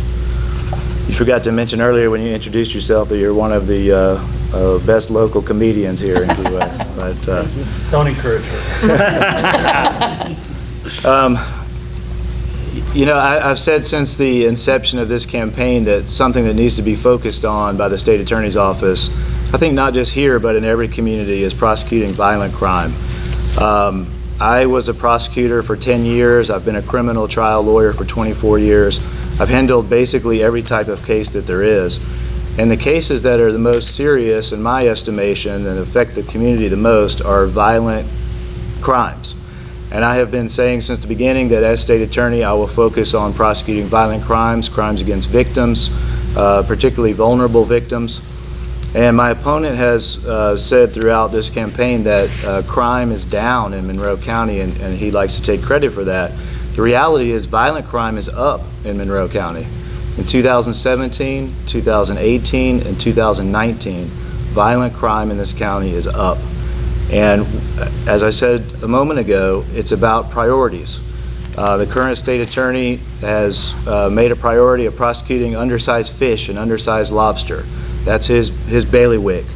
I will focus on prosecuting violent crimes, and I will try to bring that violent crime rate down to make sure that Monroe County is a safe and secure paradise for both the people who live here as well as the people who come to visit. Thanks, Don. Dennis? We're very successful in prosecuting violent crime. As a matter of fact, we haven't lost a case, a major criminal case in court. Every case that we've brought in front of the court, we've won. We continue to win, and we continue to send messages to people that come down here and want to commit crime. Don't come down here and commit crime unless you're prepared to do some serious prison time on it, and that's what we're getting. Don't come down here to sling your drugs. Don't come down here to steal our boat engines and our motors and our GPSs. Don't come down here with your gang attitude. Just 3 weeks ago, I charged a 16-year-old with attempted felony murder and robbery with a firearm. 16 years old, significant because his brother is a member of a gang called the 700 in southern Dade County, and he's a suspect in at least 3 homicides. So we take major crimes, like every state attorney does, seriously. Unfortunately for Mr. Barrett, he was brought into this to run. After he came back, he left when Judge Jones beat him in 2014. He left the jurisdiction and moved to Tampa. He came back a year and a half ago, and now he's going to save the county. Well, that's just, he's missed a lot of things here, and one of the things is from 2017, when I took office to present date, we've had such a success rate in prosecuting major crimes, and he refuses to prosecute marine-related crimes, undersized fish, undersized lobster. That's our livelihood. 1,600 families just on the commercial fishermen exist on that. So we can walk and chew gum. We can prosecute the major crimes and the minor crimes as well. Don, you get to respond on moving away and what you'd prosecute. Sure. For Mr. Ward to say that they successfully prosecuted all major cases in the last few years is like Lance Armstrong saying that he won the Tour de France 7 times. It doesn't matter if you're not following the rules and your cases get reversed. There was a case in the Upper Keys where life sentence was reversed on attempted murder on a law enforcement officer because of an error made by the state attorney's office. We've already mentioned the Derek David case, the so-called Duval Street shooter. 18-year prison sentence reversed based on multiple errors made by the state attorney's office. $30,000 cost of prosecution in that case. Now it's going to be retried at the expense of the taxpayer. So not only does it... Either you were incompetent or you were unethical when you sat at that jury conference in the David... Dennis, that's... What? Don, you can respond to that. Well, well, I'm not done yet then. Well, one of them... Well, Dennis, you were out of order. So Don gets to respond to that. Well, he was the cause of the thing getting No. reversed. Dennis, you're going to give him more time. Sorry. Don. Todd, there's a saying that the smallest dog barks the loudest, and Mr. Ward, one of the criticisms of him is that he's a bully, and that's not the kind of person that we need in the position of state attorney that has that much power over citizens and their freedom. We need someone who's level-headed and reasonable and deliberative, and not a bully in the office. Okay, Dennis, now you can respond to the bully comment. You know, when you're grasping for straws, you're grasping for straws. You can come up with all these little cliches, but facts are facts. The fact of the matter is that we are very successful in the prosecution of major crimes and minor crimes as well. You haven't beat us in a major case. All right, let's move on. Who's next? Mandy. This is for both of you. I don't know who Todd, whoever you want to answer first, but gentlemen, public corruptions investigations and prosecutions have been almost non-existent in this county since the back in the Jack London days and the Randy Acevedo case. To what do you attribute the lack of cases? Have government officials just sort of cleaned up their act, or is there something else going on in the state attorney's office? Dennis, why don't you start? I think when I was elected in 2008 and took office in 2009, one of the biggest cases we had was a sitting school superintendent and his wife that stole over $1 million in money for school kids. We convicted him and his wife pled.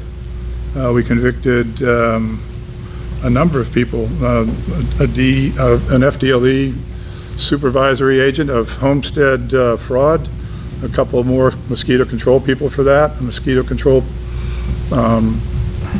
operations manager for theft of services, people selling, county employees selling iPads and iPhones out of the county hall, the woman that was running Bahama Village redevelopment for theft,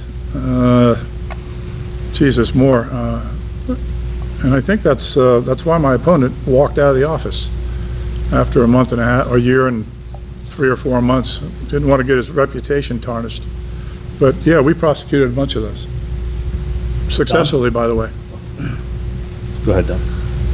So I think the question was, why haven't more of them been prosecuted, if I recall right? Right, to what do you attribute that, yeah? Yeah, I've been in private practice since 2010 when I last left the state attorney's office. And so I'm not sure. I'm not sure I'm in a position to answer that very well, but again, it's a matter of priorities. I can't imagine that there hasn't been any potential cases in the last 10 years. And you know, Mr. Ward's been state attorney for a part of that time, and not all of that time. So I like to think that it has gone down and decreased, but again, I doubt it's non-existent. So again, it's a matter of priorities. If I'm state attorney, my philosophy is no one is above the law and no one is below it. So if we need to prosecute a high-profile public corruption case, then that's what we'll do. But nor will we, use such cases to make an example out of somebody and, try to score political points. Thank you both. Tim. And I'll try to make it short, Todd. Quick question. Appreciate that. You're welcome. Again, one I like to ask questions about is children being a father.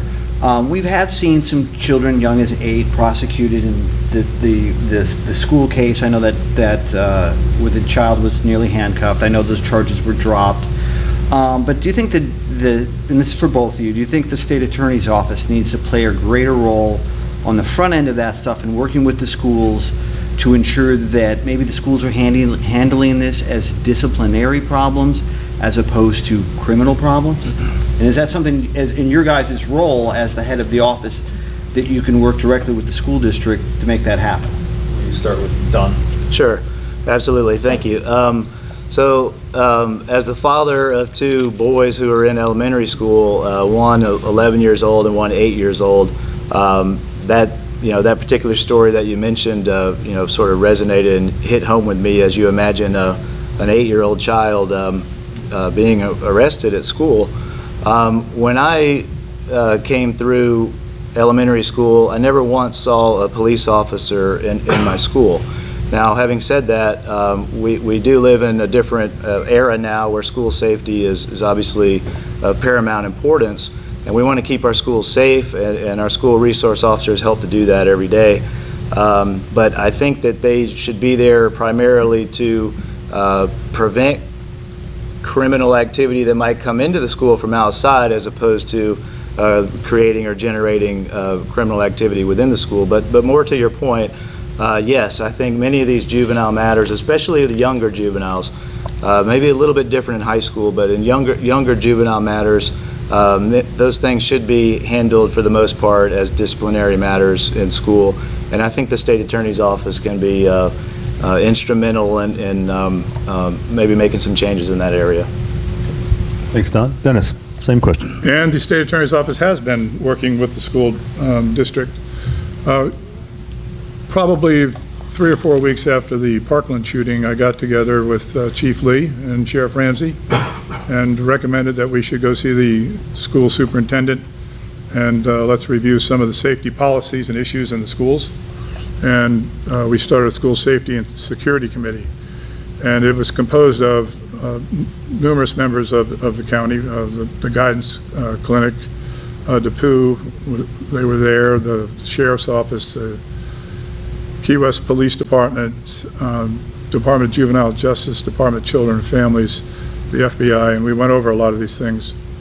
And one of the biggest things that struck me pretty hard was the fact of the lack of social workers and mental health professionals in the school system. And there's a great need for that. And you'll see that some of these younger kids that are getting arrested, if you will, in school, certainly come from homes where there's been problems. A couple of them that I know of, one, the highest profile one that just came out, I guess a couple of months ago, you look at that home life, that kid's going to need some help. And some of these things are done to get interventions to try and help the kids and see if they can get some needed psychological help, not only with them, but with the family. You got to get the family in too. It's very important. And when these situations happen like this, if the state attorney's office gets involved, we look for opportunities to provide that mental health assistance. Thanks, Dennis. Okay, last question. Okay. Kim. I have like one question for each of you. This one is for Dennis. What would you say was your biggest accomplishment in this term as state attorney? And for Don, what is the first thing you'd change as state attorney? This should be challenging. Okay. Dennis.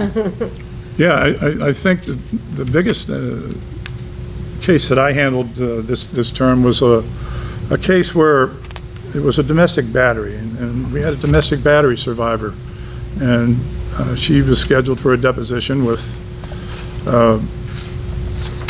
a defense attorney who's contributed heavily to my opponent's campaign, and he demanded her dating and romantic history in this deposition, and he didn't get it. And he went and filed a motion to compel us to give that information to him so he could use and check her out. And the judge, surprisingly, granted his motion and ordered us to do that. And I said, look, I'll take this case to the Florida Supreme Court, to the United States Supreme Court. That's not going to happen. You're not going to shame and humiliate and harass a woman victim in a sexual battery or domestic battery situation. That's not going to happen. So we appealed it, and I got with some of the women from the National Organization of Women, the League of Women Voters, some people from the Domestic Abuse Shelter, Shad Neese, who wrote a amicus brief that was outstanding, and finally we got a hearing, and thankfully Judge Tim Koenig reversed that terrible decision that would have impacted on women throughout the state of Florida. So I think I hope that answered your question. Thank you. Okay, thank you, Dennis. And it's tough with lawyers, but give 30 seconds to respond to that, but then also, if you want. I don't think he Okay, well called me out then just, specifically. what are you going to do? I'm not the defense attorney who was making this Oh, good, I'm motion, sorry, so- okay. I apologize. I thought that's what we were- What are you going to do? How are you going to change things? So the first thing I'm going to do as state attorney is I'm going to change the culture and the atmosphere of the state attorney's office. We're going to restore an atmosphere of pride and honor in working at the state attorney's office. It's going to be a dignified place to work. We're going to emphasize professionalism. I will put the attorney back in state attorney. It's not win at all costs. Your job is to seek justice. And whether that's to prosecute somebody to the fullest extent of the law, or whether that's to intervene at a school and see if we can help out a child who's having some problems without being prosecuted, then that's what we'll do. But that's going to be my first order of business as state attorney. Thanks. You guys good? Good. Okay. Yep. Then closing statements, and the rules apply. Okay. So Dennis, why don't you go first? Then we'll have Don, and hopefully we'll be done. Well, we've been very successful this term, as I've stated previously, and I'll continue to state, the crime rate is down in Monroe County, probably just over 30% in 2018 and 2019. I expect it to go down even further in 2020. This is just an example of the relationship we have with the law enforcement agencies in Monroe County, the cooperation between both of our jurisdictions, our offices in the jurisdiction, and we'll continue to keep that going and continue to send messages that don't come down here and commit crime. Don't come down here and sling your drugs. Don't come down with your gang attitude. That 700 gang up there in South Dade, you guys need to stay up there. Don't come down here because this is not Miami. We'll continue to do that. We'll continue to pursue our policy on the natural resources. It's very, very important.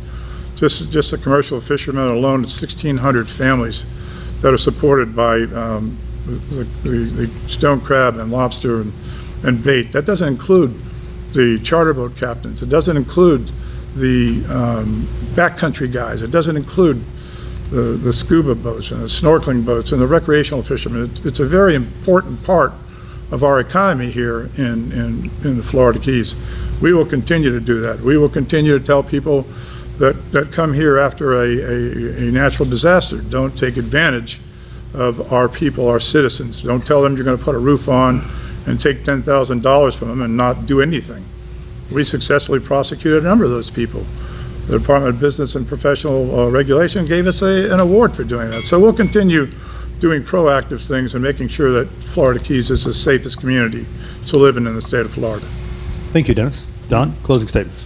Yes, thanks. Thank you, Todd. Thank you, Hometown. Thank you, panelists, for your questions tonight. I'm Donald Barrett. I'm running for state attorney. I'm the former chief assistant state attorney of Monroe County. I've been a criminal trial lawyer for 24 years. I've personally prosecuted or defended virtually every type of criminal case.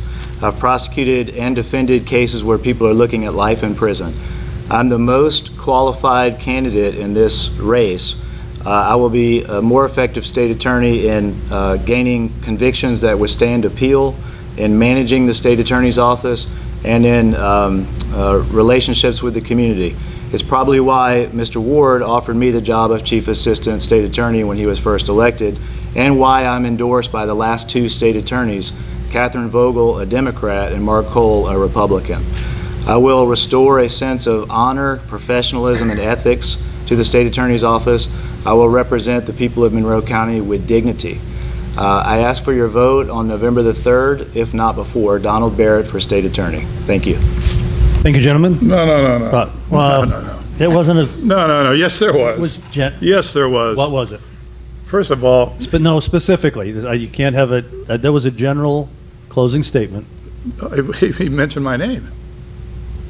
that he was going to. That's the rule, right? Were you, okay, the time you mentioned your name is that you hired him, or you asked to hire him. Yeah, You can- and you walked out on the job after 15 months. Are you kidding me? What experience is that?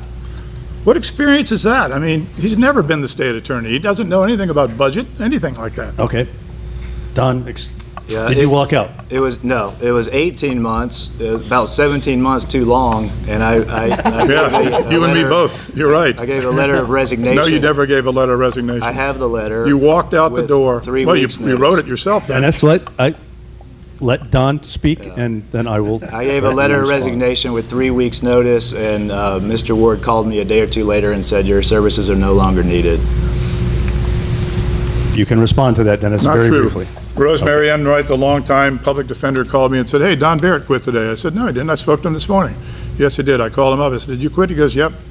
That was it. That was the Well, this conversation. sounds like a he And that's not said- the first time he walked out of the state attorney's office. He's walked out 3 times. How can you say you're going to take care of the employees when they're not even sure if you're going to stay? Dennis, this is, Don, you can respond, Don. No response needed. Again, Okay. thank you, and appreciate it. Thank you, listeners at home, for tuning in tonight. Thank you, panel. And this is why you got to stay to the very end. Thank you, gentlemen. So, thank you, everyone. We will see you in a couple years. Bye.